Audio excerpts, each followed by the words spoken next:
உள்ளத்தால் நீலம் நிறைந்த மணிகண்டத்து ஈசனடியார் பெருமையின எல்லா உயிரும் தொலையெடுத்து தேசமையதிருத்தொண்ட தொழுமன் பணித்த திருவாளன் வாசமலர்மென் கழவடங்க வந்த பிறப்பை வணங்குவான் தூக்கு சீர் திருத்தொண்ட தொகை விரி வாக்கினால் சொல்ல வல்ல பிரான் எங்கள் பாக்கிய பயனாம் பதிக்குன்றைவாள் செக்கிழாரடி சென்னி இருத்துவான்.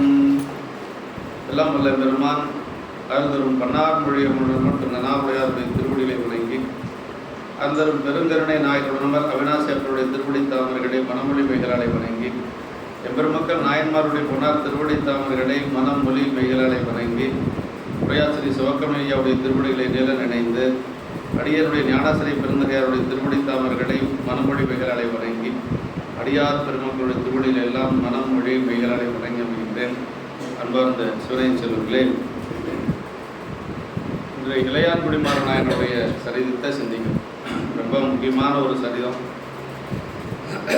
ஒரு அடியாருக்கு எப்படி அன்னம்பாளிப்பு செய்யணும் அப்படிங்கிறது இந்த சரிதத்தில் தான் சொல்லப்படும்.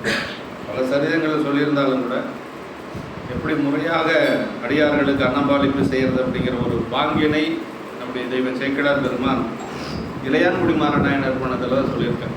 மொத்தத்தில் நமக்கு பெரிய புராணத்தில் 13 நாயன்மார்கள் வேளாளர்கள் அப்படின்னா விவசாய வேளாண்மை தொழில் செய்யக்கூடியவர் வேளாளர். இது எந்த தொண்டை நாட்டில எல்லாம் பார்த்தா முதலியார்கள் வேளாளர்கள், கொங்கு நாட்டில் கவுண்டர்கள் அப்படின்னு சொல்லிக்கிட்ட வேளாளர்கள், அதுபோக வேளாண்மை தொழில் செய்யக்கூடியவர்கள் இருக்காங்க.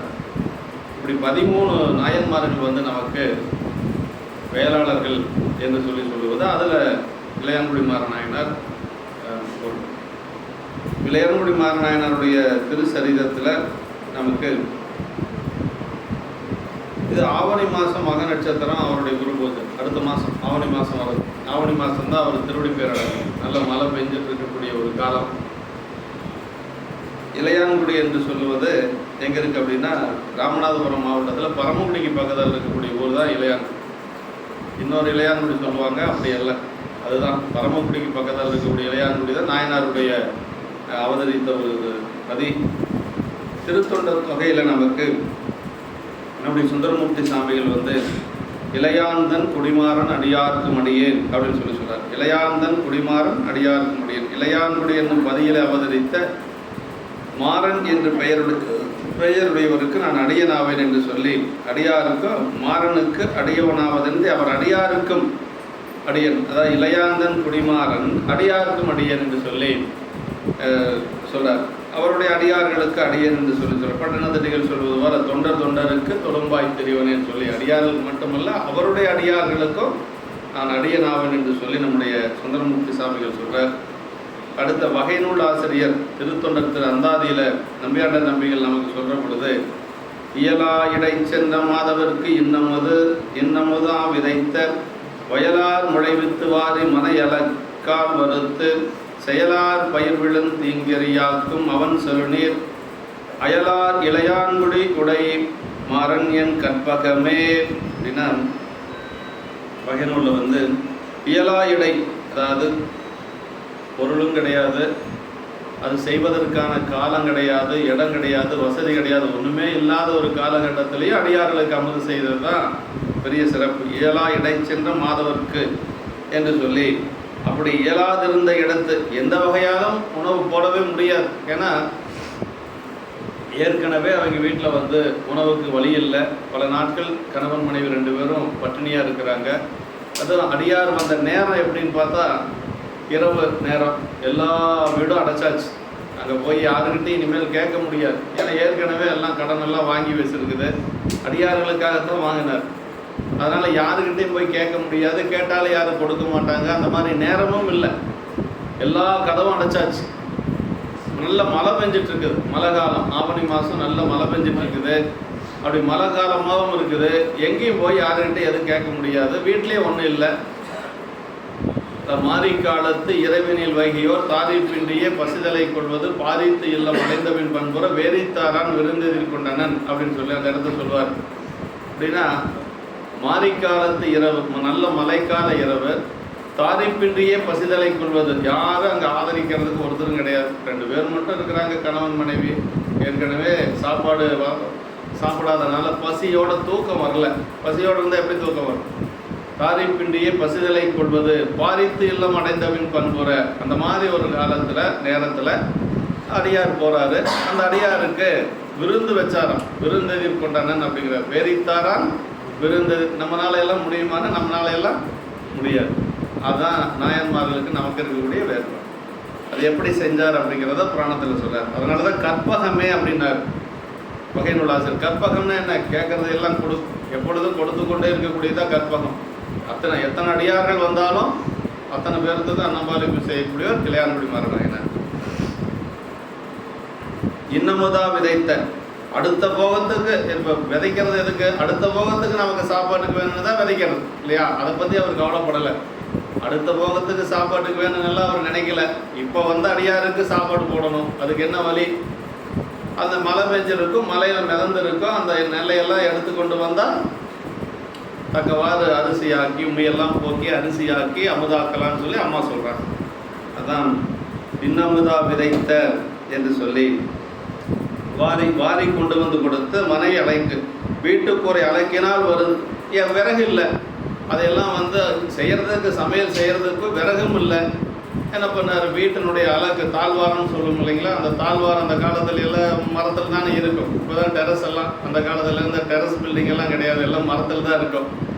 தாழ்வாரத்தை இருந்தால் வீடு விழுந்துடும். அதை பற்றி அவர் கவலைப்படலை. இப்போ அடியாருக்கு சாப்பாடு போடணும், நாளைக்கு குடியிருக்கிறதுக்கு வீடு இருந்தால் என்ன, இல்லாத போனால் என்ன, அதை பற்றி எனக்கு கவலை இல்லை. அப்போ தாழ்வாரத்தை அறுத்து அந்தமில் மனையில் நீடும் அலக்கினை அறுத்து வீழ்த்தார் அப்படிங்கிறார். அந்தமில் மனையில் நீடும் அலக்கினை அறுத்து வீழ்த்தார் அப்படிம்பார். விறகில்லைன்னு சொன்ன உடனே அதை தாழ்வாரத்தை அறுத்து கொடுக்குறார். அப்புறம் என்ன செஞ்சார்? தாழ்வாரத்தை அறுத்து கொடுத்தார். சாப்பாடு அதை விறகும் அரிசியும் இப்போ நெல் இருக்கிறதுனால அந்த நெல்லை எல்லாம் வறுத்து சாப்பாடு ஆயிடுச்சு. அது அடுத்தது குழம்பெல்லாம் வேணுமே, அதுக்கு ஒன்றும் இல்லை. கறிக்கினி என் செய்வோம் என்று இறைஞ்சினார் கணவனார் பின்னாடி வர்றது ரொம்ப சுவையான பகுதி. காய்கறி இல்லைங்க சாமி என்ன பண்ணலான்னு அம்மா கேட்டாங்களாம். நீங்கள் பாட்டுக்கு அடியார் வந்துட்டாரு சாப்பாடு போடணுங்கிறீங்க, காய் இல்லை கறி இல்லை ஒன்றும் இல்லை, எப்படி செய்யறது அப்படியெல்லாம் கேட்கல அந்த அம்மா. இறைஞ்சினார் அப்படின்னா ரொம்ப கெஞ்சி கேட்டாங்களாம், ரொம்ப பணிவாக கேட்டாங்களாம். கறிக்கினி என் செய்வோம் என்று இறைஞ்சினார் கணவனாரே. எப்படி பேசியிருக்கிறாங்க பாருங்க நம்ம. அப்போ தான் வந்து கொல்லப்புறத்தில் இருக்கக்கூடிய கீரையெல்லாம் அப்படி பிடுங்கிட்டு வந்து, அது முளைப்பு கீரையெல்லாம் பிடுங்கிட்டு வந்து கொடுக்குறாரு. அதையவே 4 வகையாக, பொரியல் தனியாக, தண்டு தனியாக, அப்புறம் அதுலேயே கீரை கடைசல் தனியாக 4 வகையான உணவு போடுவார் எப்பொழுதும் அடியார்களுக்கு. அதை 4 வகையாக அந்த கீரையிலே செஞ்சுருக்கு. அதுதான் பெரிய சிறப்பு. 4 வகையான உணவு அறுசுவையோடு போட்டிருக்கிறாங்க. எல்லாமே இருந்தாலும் நம்மளால் போட முடியாது இல்லைங்களா? அதான் நாயன்மார்களுக்கு நமக்கு இருக்கக்கூடிய வேறுபாடு. நான் நாயன்மார் மாதிரி எல்லாம் தொண்டு செய்கிறேன்னு யாரும் வெளியில் சொல்லக்கூடாது. அப்படியெல்லாம் செழுநீர் கயலார் இளையான்குடியுடை மாறன் செழிப்புள்ள நீரில் கயல்கள் நிறைதற்கிடமாக இளையான்குடியை தமது பதியாருடைய மாறனார் என்று சொல்லி, என் கற்பகமே அப்படின்னா எமக்கு அடியார்களுக்கு நினைத்ததையெல்லாம் தரும் இயல்புடைய கற்பகமே. கற்பகம்னா அடியார்களுக்கு குறைவில்லாமல் அன்னம்பாலிப்பு செய்து வந்த ஒரு பெருமை நாயனாருக்கு உண்டு. இப்பாட்டில் கூறியது நாயனாரது ஊரும் பேரும் வறுமையிலும் அடியவருக்கு நெல்வாரி வறுத்து பயிர்கறி ஆக்கும் அடிமை திறமும் என்று சொல்லி சரித பயன் வந்து இதில் சொல்லியிருக்கிறார்.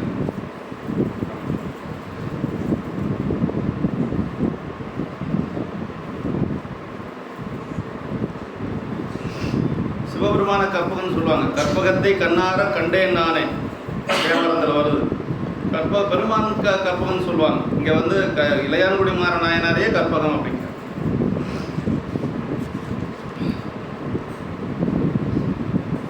முதல் திருப்பாட்டு.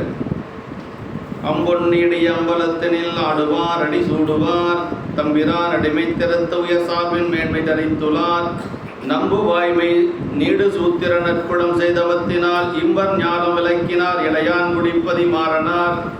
பாருங்க, அதாவது அம்பொன்னீடி அம்பலத்தினில் ஆடுவார் அடி சூடுவார் அப்படின்ற பெருமானுடைய திருவடி சூடப்பெற்றவர் நம்முடைய நாயனார். அம்பொன்னீடி அம்பலத்தில் ஆடுவார் அடி சூடுவார் அப்படின்னா அழகிய பொன்னினால் வேய்ந்து நீடி அம்பலத்தில் ஆடுகின்ற கூத்த பெருமானது திருவடியில எப்பொழுதும் சிரத்தில் சூடிக்கொள்பவர். நம்ம என்ன செய்யணும்னா, பெருமானை எப்படி வழிபாடு செய்யணும்னா, கூத்த பெருமானை நமக்கு மற்றதெல்லாம் தேவையில்லை. அந்த தூக்கிய திருப்படி தான் நமக்கு வேணுங்க. அந்த தூக்கிய திருப்படி நம்ம தலைமையில் இருக்கிற மாதிரி தான் நம்ம வழிபாடு செஞ்சுக்கணும். அப்படி தான் நம்ம வந்து அப்படி மனசில் வந்து நினச்சிக்கணும். பெருமானுடைய அந்த தூக்கிய திருப்படி நம்ம தலைமையில், அதான் அடி சூடுவார் ஆடுவார் அடி சூடுவார், அம்பலத்தில் நின்று ஆடுவார் அடி சூடுவார் அப்படிங்கிற. அப்படி எப்பொழுதும் கூத்த பெருமானுடைய திருவடியில் வந்து மனசிலேயே நினைத்து கொண்டு இருக்கக்கூடியவர் நாயனார். சிவபெருமானது அடிமைத்தரத்திலே உயர்ந்த சால்வினால் உள்ளதாகிய மேன்மை தம்மதாக தரித்து வாழ்பவர். பெருமானிடத்தில் மிகுந்த அடிமைத்தரத்திலே மிகச்சிறந்து இருக்கக்கூடியவர். அப்புறம் நம்பிக்கைக்குரியதாகிய நீடிய சூத்திர நற்குலம் செய்த தவம் காரணமாக அவதரித்து இவ்வுலகத்தை விளக்கம் செய்து. சூத்திர குலம் அப்படின்னா இந்த வேளாளர் குலத்துக்கு பேர் சூத்திர குலம்னு பேருங்க. ஆமாம், நம்பு வாய்மை சூத்திர குலம் என்று சொல்கிறார். அப்படி அவதரித்து இந்த உலகத்தை விளக்கம் செய்தார் என்று சொல்லி, அப்படிப்பட்ட நாயனார் இளையான்குடி என்னும் பதியில் அவதரித்த மாறன் என்ற பெயர் பெயவர். அவருடைய பெயர் வந்து மாறன்ங்க, ஊர் பேர் இளையான்குடி. அதனால் இளையான்குடி மாறநாயனார் என்று சொல்லி அவருக்கு பெயர் வழங்கிற்று. அம்பொன்னீடிய அம்பலம் அப்படின்னார். அம்பொன்னீடிய அம்பலம்னா பொன்னம்பலங்க. பொன்னம்பலங்கிறது எல்லாத்துக்கும் தெரியலையா? சிதம்பரம் தான் பொன்னம்பலம்ங்கிறது. பொன்னீடிய அந்த காலங்களில் பரலாலும் பொன்னால் வேயப்பெற்ற தன்மையுடையது என்று சொல்லி, நம்ம முதலில் தேவர்கள் நடம் தரிசித்து பொன் வேய்ந்தனர். முதல்ல தேவர்கள் பொன் வேய்ந்தார்கள். அதற்கு பிறகு இரணியவர்ம சக்கரவர்த்தி, அப்புறம் அதற்கு பிறகு நிறைய அரசர்கள் எல்லாம், அனபாய சக்கரவர்த்தி முதலாக பல அரசர்கள் அந்த சிதம்பரத்தை வந்து பொன் வேய்ந்திருக்கிறாங்க.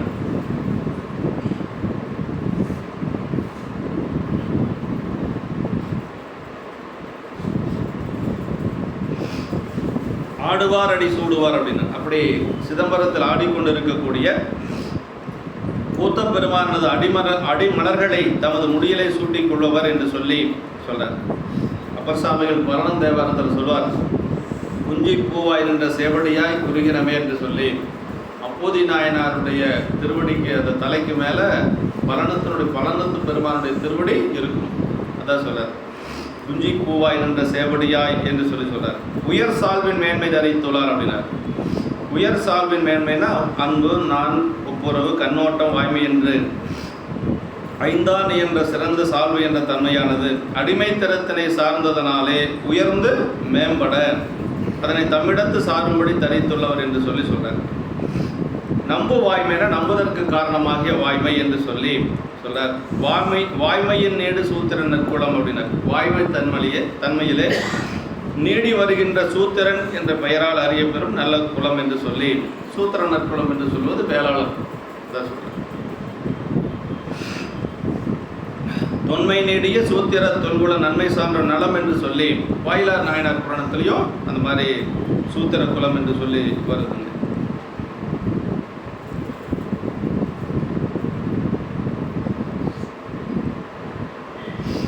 உழவு தொழிலாளர்களை சூத்திரர் என்று சொல்லுவாங்க. அதாவது உழவு தொழில் செய்யக்கூடியவர்களை வந்து சூத்திரர் என்று சொல்லுவது அந்த காலத்தில் அப்படி சொல்லிட்டு இருந்திருக்கிறாங்க.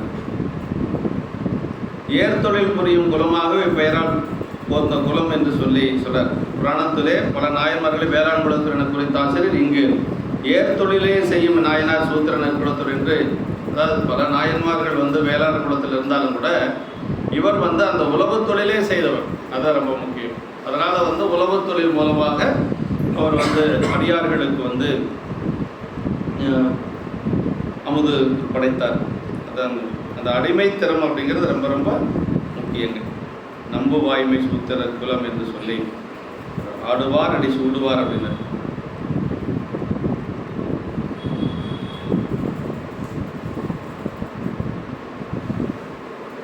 அடுத்த இரண்டாவது திருப்பாட்டு.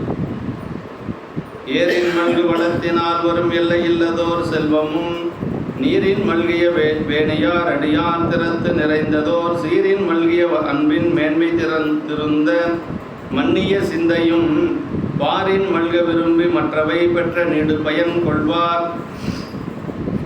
பாட்டில் அதாவது ஏர்தொழில், அது விவசாய தொழில் சொல்றார். தொழிலால் நிறைந்து பெருகும் உழவு வளங்களினாலே வரும் உணவும் அவை கொண்டு ஆக்கப்பெறும் அளவில்லாத பிற செல்வமும் கங்கை தங்கிய சடை அடியவர்கள் திறத்திலே நிறைந்ததாகிய ஒரும் சிறப்பின்மைக்கு அன்பினது மேன்மை திருந்தும்படி நிலைத்த மனமும் உலகிலே வளர்ந்து நிலவுமாறு விரும்பி அவர்களை தாம் பெற்றதனாலாகிய நீடிய பயனை அடைவாராய் என்று சொல்லி, உழவு தொழில், அந்த உழவு தொழில் மூலமாக வரக்கூடிய பொருளை வைத்து அடியார்களுக்கு, பெருமானுடைய அடியார்களுக்கு, கங்கை தங்கிய சடை அடியார்களுக்கு அவர் அமுது செய்தார் என்று சொல்லி சொல்றாருங்க. ஏரின் மல்கு வளம்னார், ஏர் தொழிலால் உழவாய் மிக்க விளைவு என்று சொல்லி, செல்வம் விளைவினாலே தரப்படும் பல உணவுப் பொருள் என்று சொல்லி சொல்றார். மற்ற வேளாளர்களை ஏர் தொழில் செய்தார்னு சொல்லலை. இந்த இளையான்குடி நாயனார் ஏர் தொழில் செய்த வேளாளர் அப்படின்னு சொல்றார். செல்வம் விளைவினாலே தரப்படும் பல வகை உணவுப் பொருள்கள் விளைவு கொண்டு எல்லா வகை செல்வங்களுமாம் என்று சொல்லி சொல்றார். உழவார் உலகத்தாருக்கு ஆணி அகுதாற்றால் எழுவாரை எல்லாம் பொறுத்து என்று சொல்லி வள்ளுவ பெருமான் சொல்றார். உழவு தொழில் அப்படிங்கிறது ரொம்ப முக்கியமான ஒரு தொழில். சுழன்றும் ஏற்பின்னது உலகம், அதனால் உழந்தும் உழவே தலை, வள்ளுவ பெருமான் சொல்றார். உழவு தொழில் ரொம்ப முக்கியமான தொழில். ஏன்னா எல்லாத்துக்கும் உணவு கொடுக்கக்கூடிய தொழில் உழவு தொழில் தானே. உழுதுண்டு செல்வார் செல்வர், மற்றெல்லாம் தொழுதுண்டு பின் செல்பவர் என்று சொல்லி வள்ளுவ பெருமான் சொல்றார். பல இது சொல்லுவாங்க. உலக தொழில் தான் ரொம்ப முக்கியமானது. பாரவன்கான் பாரதனில் பயிரானான்கான், பயிர் வளர்க்கும் துளியவன்கான், துளியின் நின்ற நீரவன்கான், நீர் சடைமேல் நிகழ்வித்தான்கான், நிலவேந்தர் பரிசாக நினைவுற்று ஓங்கும் பேரவன்கான் என்று சொல்லி சிவபுரம் திருத்தாண்டகத்தில் அப்பர் சாமிகள் பாடுறார். எல்லாமாக இருக்கக்கூடியது பெருமான் தான். இந்த உலகமாக, அதில் பயிராக, பயிர் வளர்க்கக்கூடிய மலை நீராக, அப்புறம் நீரவன்கான் நீர் சடை மேல் நிகழ்வித்தாங்க என்று சொல்லி எல்லாமாக இருக்கக்கூடியது பெருமானே என்று சொல்லி சொல்றாரு. வேணியார் அடியார் திறத்து, வேணியார்னா பெருமானுடைய சிவபெருமான் சொல்றார். வேணியார் அது அடியார்களின் திறத்திலே பாரின் மல்க விரும்பி அப்படின்னா, பாரின் மல்க விரும்பி என்று சொல்லி, மற்றவை பெற்ற நீடு பயன், மற்ற அந்த செல்வமும் சிந்தையும் தாம் பெற்றதாகிய நீடு பயன் என்று சொல்லி, நீடு பயனா தம்மோடு அழியாத பின்னரும் வழிவழி நீடி வருவதாக பயன். அவை பெற்ற பயன் தாம் அடியவர்களை பேணுவதனோடு ஒளியின் அது தம்மோடு நின்றுவிடும். தாம் பேணுவது போல பாரின் மல்க பிறரும் பேணுவாராயின் அப்பயன் நீடி வரும் என்று சொல்லி, அது நீடு பயன் அப்படிங்கிறது என்னன்னா, அடியார்களுக்கு நிறைய அவர் திருப்பணிகள் செய்தார் அப்படிங்கிறத இந்த இடத்துல சொல்றார். இவ்வாறு பாரின் மல்க விரும்பி வந்தமை காரணமாகவே இவர் சிவப்பேர் எய்திய காலத்து இப்படி அடியார்களுக்கு தொண்டு செஞ்சதுனால அவருக்கு என்ன பேர் கிடைச்சது அப்படின்னா, குபேரனுக்கு அதிகாரியாக இருக்கக்கூடிய ஒரு வாய்ப்பு சாமி கொடுத்தார். இருநிதி கிழவன் தானே முன்வரும் நிதியம் ஏந்தி மொழி ஏவல் கேட்ப இன்பமாந்திருக்க என்று அருள் செய்தான் எவருக்கு மிக்கான்னு கடைசியாக சொல்வார். வறுமை காலத்திலையும், வறுமை வந்த காலத்திலையும் அடியார்களுக்கு இப்படி அன்னபாலிப்பு செய்ததுனால இளையான்குடி நாயனாருக்கு என்ன பதவி கொடுத்தார் அப்படின்னா, பெருமான் அன்பனே அன்பர் பூசை அழைத்த நீ அணங்கினோடும் என்பெரும் உலகம் எய்தினர். அம்மா கூட 2 பேரும் சேர்ந்து சிவலோகத்தில் குபேரன் இருக்கக்கூடிய அந்த அழகாபுரி, அவன் இருக்கிறதுக்கு பேர், குபேரனுடைய இடத்துக்கு பேர் அழகாபுரி. அந்த அழகாபுரியை குபேரனுக்கு அதிகாரியாக இருக்கணும். குபேரன் யாராச்சுக்கு செல்வத்தை கொடுக்கறனா யார்கிட்ட கேட்டு கொடுக்கணும்? இளையான்குடி மாறனாயர்கிட்ட தான் கேட்கணும். அப்படிதான் வரம் கொடுக்குறார் பெருமான். அதான் சொல்றார், இருநிதி கிழவன் தானே சங்கநிதி பதுமநிதி, அதான் இருநிதிங்கிறது. இருநிதி கிழவன் தானே முன்வரு நிதியம் ஏந்தி மொழி ஏவல் கேட்ப இன்பமாந்திருக்க என்று அருள் செய்தான் எவருக்கு. இப்படி ஒரு வாய்ப்பு யாருக்கு கிடைக்கிறதுனா இளையான்குடி நாயனர். என்ன காரணம்னா, அடியார்களுக்கு அன்னபாலிப்பு செய்ததுனால. அதான் சொல்றார், 2 பேருக்கு கணவன் மனைவி 2 பேருக்கும் கிடைக்கும். செல்வமும் சிவசிந்தையும் தாம் பெற்றதன் நீடு பயன் கொள்வார். அவ்வாறே உலகமும் பெற்று மல்க விரும்பிய நாயனாரது மனத்தின் தொழில் இப்பாட்டால் கூறினார் என்று சொல்றார். அதாவது சிவபூசை அடியார் பூசைகளில் மனம் முதலாயின முக்கரணங்களும் ஒன்ற வழிபடும் முறையும் மாகேஸ்வர பூஜை முறையும் வகுத்து காட்டியவாறுமாம். மாகேஸ்வர பூஜையிலே மகேஸ்வரர்கள் செய்யும் ஆசீர்வாதத்தின் பலனாலே உலகிலே செல்வம் சிவசிந்தனை பெருகி நிலவும். ரொம்ப முக்கியம். அதாவது ஒன்று சிவ பூஜை, இன்னொன்று மாகேஸ்வர பூஜை. பெருமானுக்கு செய்யக்கூடியது சிவ பூஜை, அடியார்களுக்கு செய்யக்கூடியது மாகேஸ்வர பூஜை.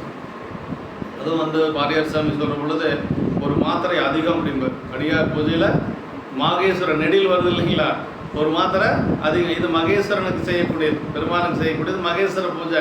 அது மாகேஸ்வர பூஜை ஒரு மாத்திரை அதிகம் அப்படின்னு சொல்லி அப்படின்னா ஒரு இன்னும் கொஞ்சம் ஏற்றம் கொடுத்து சொல்வாருங்க.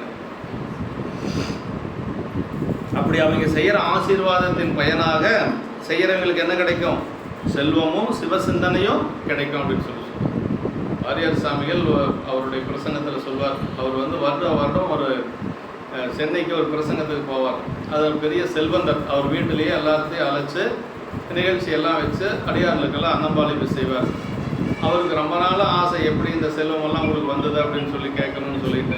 அப்படி கேட்குற பொழுது அவர் சொன்னாராம், முதல்ல நான் அந்த எறும்பு குழிக்கெல்லாம் எறும்புகளுக்கெல்லாம் அரிசி போடுவேன், புல்லரிசி போடுவேன். அப்புறம் கொஞ்சம் செல்வம் வந்தது.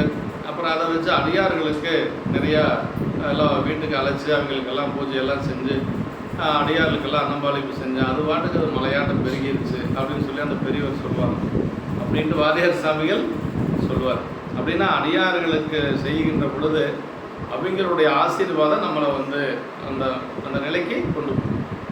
இந்த புராணத்தில் அப்படி தான் வருது. நாளும் அடியார்கள் சாப்பிட்றதுனால அவர் குபேரனை போல வாழ்ந்து மீண்டும் அவருக்கு வறுமை வந்ததுக்கு என்ன காரணம்னா, வறுமை காலத்திலே அவர் இதை செய்வார் அப்படிங்கிறத நம்மளை காட்டுறதுக்காக சாமி அந்த வறுமை கொண்டு வந்தார். உண்மையான வறுமை அல்ல, வறுமை மாதிரி ஒரு நிலை. அதான்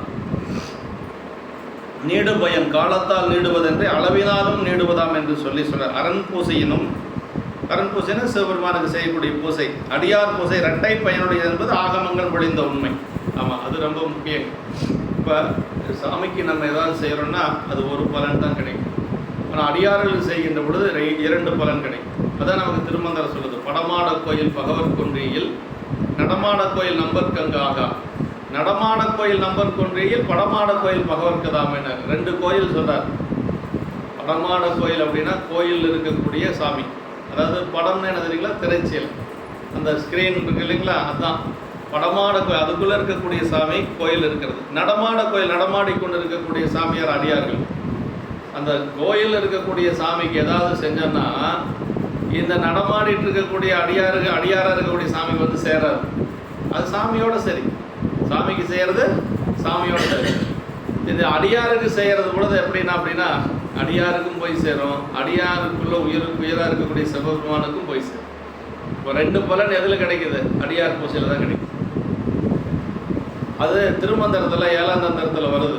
திருமந்திரத்தில் திருமூலர் சொல்றார், தண்டரு சிந்தை தபோதனர் தாம் மகிழ்ந்து உண்டது 3 புவனமும் உண்டது அப்படிங்கிறார். எப்படி ஒரு சிவனடியார் உண்டது 3 புவனத்துக்கு போய் சேரும் அப்படின்னா உரையாசிரியர் சொல்றார். என்ன சொல்றாங்கன்னா, தண்டரு சிந்தை தபோதனர் அப்படின்னா, தபோதனர் அப்படிங்கிறத 2ஆக பிரிக்கணும். இந்த சரியத்தில் அது வருது, அந்த இடம் வருது. தபோதனர் தவத்தையே தனமாக உடையவர். தவம்னா என்னன்னா சிவபூஜை தான் தவம், அதுக்கு மேலே தவம் கிடையாது. சிவபூசைக்கு மேலே ஒரு தவம் இல்லவே இல்லை. ஆமாம், அப்படி அந்த சிவபூசை செய்யக்கூடியவங்க தான் தபோதனர் அப்படிங்கிறது. அவங்க சாப்பிட்ற சாப்பாடு 3 புவனமும் உண்டதுங்கிறாரு திருமூலர். அப்படி போய் சேரும்னா, சிவபெருமான் எங்கே இருப்பார் அப்படின்னா அடியாருடைய உள்ளத்துக்குள்ளே உயிராக இருப்பார். அப்போ இவங்க அடியார் சாப்பிட்ற உணவு யாருக்கு போய் சேரும்? சிவபெருமானுக்கு போய் சேரும். சிவபெருமான் எங்கே இருக்கிறார்? 3 உலகத்தில் இருக்கிற எல்லா உயிர்களுக்கும் உள்ள இருக்கு. அப்போ அது எல்லா உயிருக்கும் போய் சேரும் என்று சொல்லி உரையாசிரியர் சொல்கிறாங்க. அதனால் அடியார் பூசை அப்படிங்கிறது இரட்டப்பி பலன் கொடுக்கக்கூடியது. இன்னும் புரியுற மாதிரி சொல்லணும்னா, ஒரு தபால் எடுத்து நாம் போஸ்ட் பாக்ஸில் போட்டோம்னா ஆஃபீஸில் போய் சேரும் இல்லைங்களா? போஸ்ட் பாக்ஸில் போட்டால் அதை எடுத்து ஆஃபீஸில் கொண்டு போய் எல்லாம் பிரித்து அங்கங்கே டெலிவரி பண்ணுவாங்க. நேரடியாக ஆஃபீஸில் போட்டால் மீண்டும் தபால் பெட்டிக்கு வராது. அது மாதிரி அடியார்கள் செய்கிறது போஸ்ட் பாக்ஸில் போடுற மாதிரி. போஸ்ட் பாக்ஸில் போட்டால் போஸ்ட் பாக்ஸ்லேயும் இருக்குது, அதே மாதிரி அலுவலகத்துலேயும் போய் சேரும். ஆனால் அலுவலகத்தில் நேரடியாக போயிட்டோன்னா மீண்டும் போட்டு போஸ்ட் பாக்ஸுக்கு வராது. அது மாதிரி தான் அடியார்களுக்கு செய்யக்கூடியது என்று சொல்கிறார்.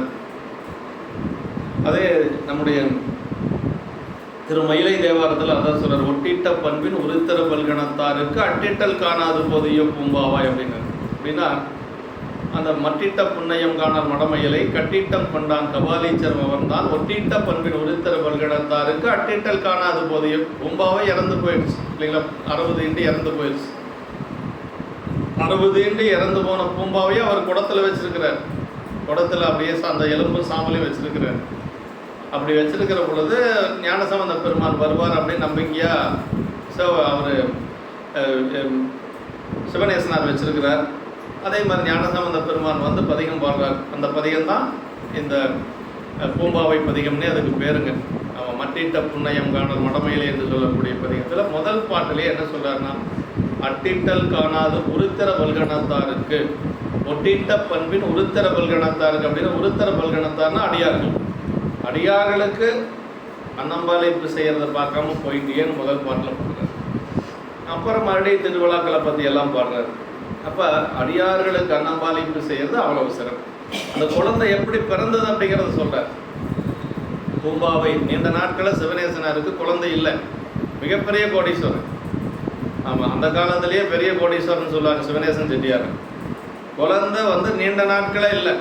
நீண்ட நாட்கள் இல்லைன்னா நம்ம என்ன செய்வோம், ஜோசிக்காரங்கிட்ட போவோம், அவன் என்ன சொல்கிறானோ அதை கேட்போம். அவர் அப்படியெல்லாம் செய்யலை. என்ன பண்ணார்னா, கபாலீஸ்வர பெருமான்கிட்ட போனார்.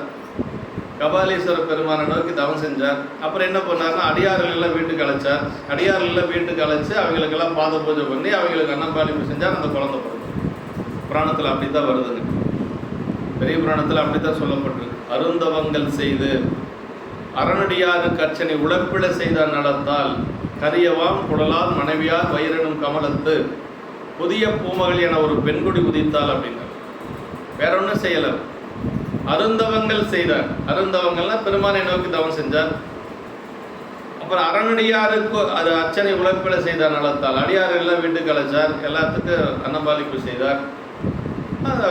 கரியவாம் குடலால் மனைவியார் வயிறனும் கமலத்து தாமரை போன்ற அந்த அம்மாவுடைய திருவயிற்றில் இந்த குழந்தை வந்து கர்ப்பமானது என்று சொல்லி நமக்கு பெரிய புராணத்தில் சொல்லப்பட்டிருக்கு. அப்போ அந்த அடியார் பூஜை எவ்வளவு சிறப்பு அப்படிங்கிறத நம்ம தெரிஞ்சுக்கணும். அதான் மண்ணினில் பிறந்தார் பெரும்பயன் மதிசூடு மன்னலார் அடியார் தம்மை அமுது செய்வித்தல் கண்ணினால் அவர் நல் விழா பொழிவு கண்டார்கள் உண்மையாமெனில் உலகம் வருகன உரைப்பார். அந்த சரியத்தில் தான் சொல்கிறார். அந்த ஞானசம்பந்த பெருமானுடைய இதில் அதுதான் சொல்கிறார். இந்த உலகத்தில் பிறந்தவனுடைய 2 பெரும் பயன் என்னென்னா, ஒன்று அடியார் பெருமக்களுக்கு அன்னம்பாளிப்பு செய்வது, இன்னொன்று விழாக்களை பார்ப்பது. நம்ம தேர் திருவிழா வருது, கும்பாபிஷேகம் வருது, கார்த்திகை திருவிழா வருது, மார்கழி திருவிழா வருது, இதெல்லாம் நம்ம பார்க்கணும். அடியார் பெருமக்கள் பார்க்கறதுக்காகத்தான் விழாக்கள் நடக்கும். விழாக்கள் நடந்தால் கண்டிப்பாக நம்ம பார்க்கணும். அது சிவாலயத்தில் விழாக்கள் நடக்குதுன்னா நம்ம போய் பார்க்கணும். அதுக்காக தான் விழா நடக்குது. தினசரி கோயிலுக்கு வர முடியாதவங்களுக்காகத்தான் விழா நடக்கும். கண்டிப்பாக நம்ம போகணும். அதுதான் சொல்கிறார். மண்ணினில் பிறந்தால் பெரும் பயன் மதிசூடும் மன்னலார் அடியாரமை அமது செய்வித்தல். அதில் 2 பலனில் முதல் பலன் என்னென்னா, அடியார்களுக்கு அன்னம்பாளிப்பு செய்கிறது தான். அதுக்கு மேலே ஒரு பலன் இது வரைக்கும் யாரும் கண்டுபிடிக்கல. இருக்கிறதுலே பெரிய பயன் என்னென்னா அடியார்களுக்கு அன்னம்பாளிப்பு செய்கிறது தான். அப்புறம் 2வது பயன் தான் விழாக்களுக்கெல்லாம் போகிறது, கோயிலுக்கு போகிறது, எல்லா விழாக்களை எல்லாம் பார்க்கறது, அதில் கலந்துக்கிறது. இதே இப்போ திருவண்ணாமலையில் தீபம் போய் பார்க்கறது, சிதம்பரத்தில் மார்கழி திருவாதிரை ஆணி திருமஞ்சனம் போகிறது, அப்புறம் திருவாரூரில் வந்து பங்குனி உத்தரம் மார்கழி திருவாதிரை அந்த பாத தரிசனத்துக்கு போகிறது. இதெல்லாம் வந்து 2வது பயன். 1வது பயன் என்னென்னா அடியார்களுக்கு அன்னம்பாளிப்பு செய்வது அப்படின்னு சொல்லி சொல்கிறாங்க. இன்னொன்று சொல்கிறாரு, நம்ம திருநீலக்க நாயனாருடைய புராணத்தில் வேதத்தில் சொல்லப்பட்டது, பெரிய புராணத்தில் சொல்கிறது மட்டுமல்ல, வேதத்திலே அதான் சொல்லியிருக்கு. வேத உள்ளுரையாவன விரிபுணல் வேணிநாதர் தம்மையும் அவர் அடியாரையும் நயந்து பாத அர்ச்சனை புரிவதும் பணிவதும் என்றே காதலால் அவை 2மே செய்கிறதுடையார். திருநீலக்க நாயனார் புராணத்தில் அவர் ஒரு சிவாச்சாரியார், பெருமானை வழிபாடு செய்யக்கூடிய சிவாச்சாரியார். சாமியை வழிபாடு செஞ்சார், வரக்கூடிய அடியார்களுக்கும் அன்னம்பாளிப்பு செஞ்சார். அப்படிதான் ஞானசம்பந்த பெருமான் அங்கு சென்று அடியார்களோட தங்கியிருந்து அந்த மனையில் ஒரு நாள் முழுக்க தங்கியிருக்கிறார். அப்போ தான் வந்து கூட யாழ்ப்பாணர் போகிறார், திருநீலகண்ட யாழ்ப்பாணர். அவர் அந்தனர். யார்? திருநீலக்க நாயனார் அந்தனர், ஞானசம்பந்த பெருமான் அந்தனர். கூட வந்தவர் பாணர் குலத்தை சார்ந்தவர். பாணர் குலத்தை சார்ந்தவர்கிறனால அவர் என்ன கேட்குறாருன்னா, யாழ்ப்பாணர் தங்குவதற்கு ஒரு இடம் வேணும் அப்படின்னு சொல்லி கேட்குறார். யாருக்கிட்ட? திருநீலக்க நாயனார்கிட்ட. கொஞ்சம் கூட தயங்கவே இல்லை. 7ஆம் நூற்றாண்டு நான் சொல்கிறது 1300 ஆண்டுகளுக்கு முன்பு எங்கே தங்க வச்சார் அப்படின்னா, தன்னுடைய நடு வீட்டில் தங்க வச்சார். அது வேதிகைக்கு பக்கத்தால் தங்க வச்சார். தினசரி அவர் வேள்வி செய்வார். அந்த வேள்வி செய்யக்கூடிய வேதிகைக்கு பக்கத்தால் திருநீலகண்ட யாழ்ப்பாணரையும் அவர் மனைவி மதங்க சூளாமணியும் தங்க வச்சார். அவர் தங்கியிருந்த நாள் வந்து அந்த வேள்வித்து எப்படி போச்சு அப்படின்னா, வலமாக சுற்றி சென்றது அப்படிங்கிற சைக்கிள் பெருமான். எப்பொழுதும் போகிறது கூட அப்படி வலமாக சுற்றி போச்சு அப்படின்னு சொல்லி சொல்கிறார். பெரிய புராணம் வந்து 7ஆம் நூற்றாண்டிலேயே அதெல்லாம் அந்த சாதி அப்படிங்கிறதெல்லாம் கடந்தது. அடியார் அப்படின்னு வந்தாச்சுன்னா ஜாதிங்கிறது இல்லை, நமக்கு அதெல்லாம் கடந்தது பெரிய புராணம். அதே மாதிரி தான் நமக்கு நாவுக்கரசு பெருமான் வேளாளர் குலத்தை சார்ந்தவர், அப்போதி நாயனார் அந்தனர் குலத்தை சார்ந்தவர். 7ஆம் நூற்றாண்டிலே ஒரு அந்தனர் வேளாளரை வந்து குருநாதர் எடுத்திருக்கிறார். அதுதான் பெரிய வேலை. ஒரு அந்தனர் குலத்தை சார்ந்த அப்போதி நாயனார் வேளாளர் குலத்தை சார்ந்த நாவுக்கரசு பெருமானை குருநாதரை எடுத்திருக்கிறார். அப்படின்னா அதெல்லாம் கடந்தது பெரிய புராணம். அதான் நாம பார்க்கணும். அடுத்த திருப்பாட்டு. ஆரம் என்பு புனைந்த ஐயர் என்பதோர் தன்மையால் நேரே வந்தவர் யாவராயினும் நித்தமாகிய பக்தி முன்கூற வந்து எதிர்கொண்டு கைகள் குவித்து நின்று செவி புழத்து ஈரமென் மதுர பதம் பரிவு எய்த முன்னுரை செய்த பின். இந்த பாட்டு தானே. ஆரம் என்பு புனைந்த ஐயர் என்பதோர் தன்மையால் நேரே வந்தவர் யாவராயின். அருமையான யாரா இருந்தாலும் சரிங்க, நமக்கு தெரிஞ்ச அடியார் தெரியாத அடியார், அவர் ரொம்ப நல்ல எனக்கு பழக்கங்க அப்படியெல்லாம் இல்லை. யார் வந்தாலும் சரி, அடியார்களுக்கு என்ன தகுதி? பெருமானுடைய அடியார்களுக்கு ஒரே தகுதி திருநீர் வச்சிருக்கணும், இன்னும் கொஞ்சம் போனோம்னா உத்ராட்சி அணிந்திருக்கணும் இல்லைங்களா? பெருமான அதை குலச்சரி நாயனார் பணத்தில் வருங்க. எப்படி தொண்டு செய்யணும் அப்படின்னா, குலச்சரி நாயனார் அமைச்சர் இல்லையா, பாண்டியனுடைய அமைச்சர். பாண்டியவனுடைய அமைச்சர்களுடைய குலச்சரி நாயனர் எப்படி தொண்டு செய்வார்னா, குறியில் 4 குலத்தவராயினும் நெறியில் அக்குலம் நீங்கினராயினும் அறிவில் சங்கரருக்கு அன்பர் எனப்பெறில் செறிபுற பணிந்தேத்திய செய்கையார் அப்படின்னார். அந்த காலத்தில் 4 குலம்தான். அப்படின்னா அரசர், வணிகர், அரசர், அந்தனர், வணிகர், வேளாளர், அவ்வளோதான். மற்றதெல்லாம் அதனுடைய உட்பிரிவுகள். அரசர், அந்தனர், வணிகர், வேளாளர் 4 குலம்தான். அதை குறியில் 4 குலத்தவராயினும் நெறியில் அக்குலம் நீங்கினராயினும், அந்த 4 குலத்தை சார்ந்தவர்களாக இருந்தாலும் சரி, அதிலிருந்து அது அந்த வரைமுறையில் நீங்கினவர்களாக இருந்தாலும் சரி, அறிவில் சங்கரருக்கு அன்பர் எனப்பெறில், அவங்க சிந்தையில் சிவபெருமான் இருந்தால் போதுமா, அவங்கள பணிந்து வணங்கி அவங்களுக்கு பணி செய்யக்கூடிய ஒரு குலச்சிறை நாயகர். அது என்னன்னு சொல்றாரு, தமிழரேனும் கணங்களாய் வரினும் அப்படின்னார். தனியாக வந்தாலும் சரி, அதே மாதிரி கூட்டமாக வந்தாலும் சரி, எப்படி வந்தாலும் அவர் பணி செய்வார்.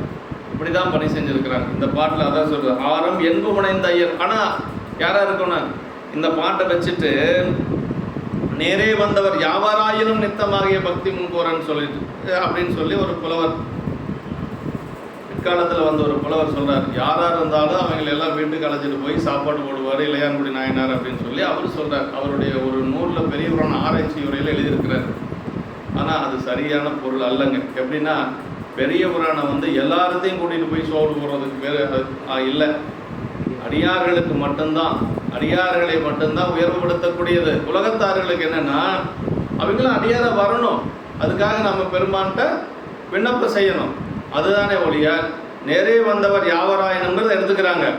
அதுக்கு மேலே இருக்கிறது என்ன, ஆரம் என்பு புனைந்த ஐயர் என்பதோ தன்மையால் அப்படின்னார். ஆரம் என்பு புனைந்த எலும்பு மாலை அணிந்த சிவபெருமானுடைய அடியார் என்கின்ற தன்மையால், அதாரமம். அப்படி அடியாருங்கிற தன்மையில் யார் வந்தாலும் சரி, அடியாராக இருக்கிறவங்க யார் வந்தாலும் சரி, அதான் நம்ம எடுத்துக்கணும்.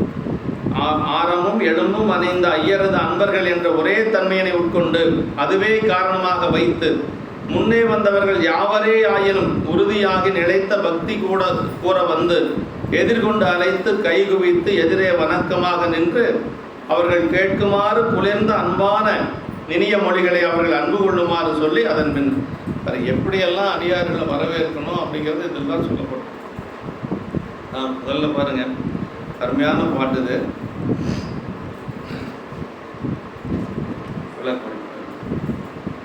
ஆரம் அப்படின்னா, ஆரம் அதை ஆத்தி ஆரமும் என்ன சொல்றாரு, ஆரம்னா மாலைங்க, எலும்பு மாலை அப்படின்னு சொல்லி போறாரு. என்பு புனைந்த ஐயர் அப்படின்னு சொல்லி சொல்றாரு. அப்படி எலும்புடைய உடம்புடன் வாழ்ந்த பிரம்மன் இதெல்லாம் இருக்கு.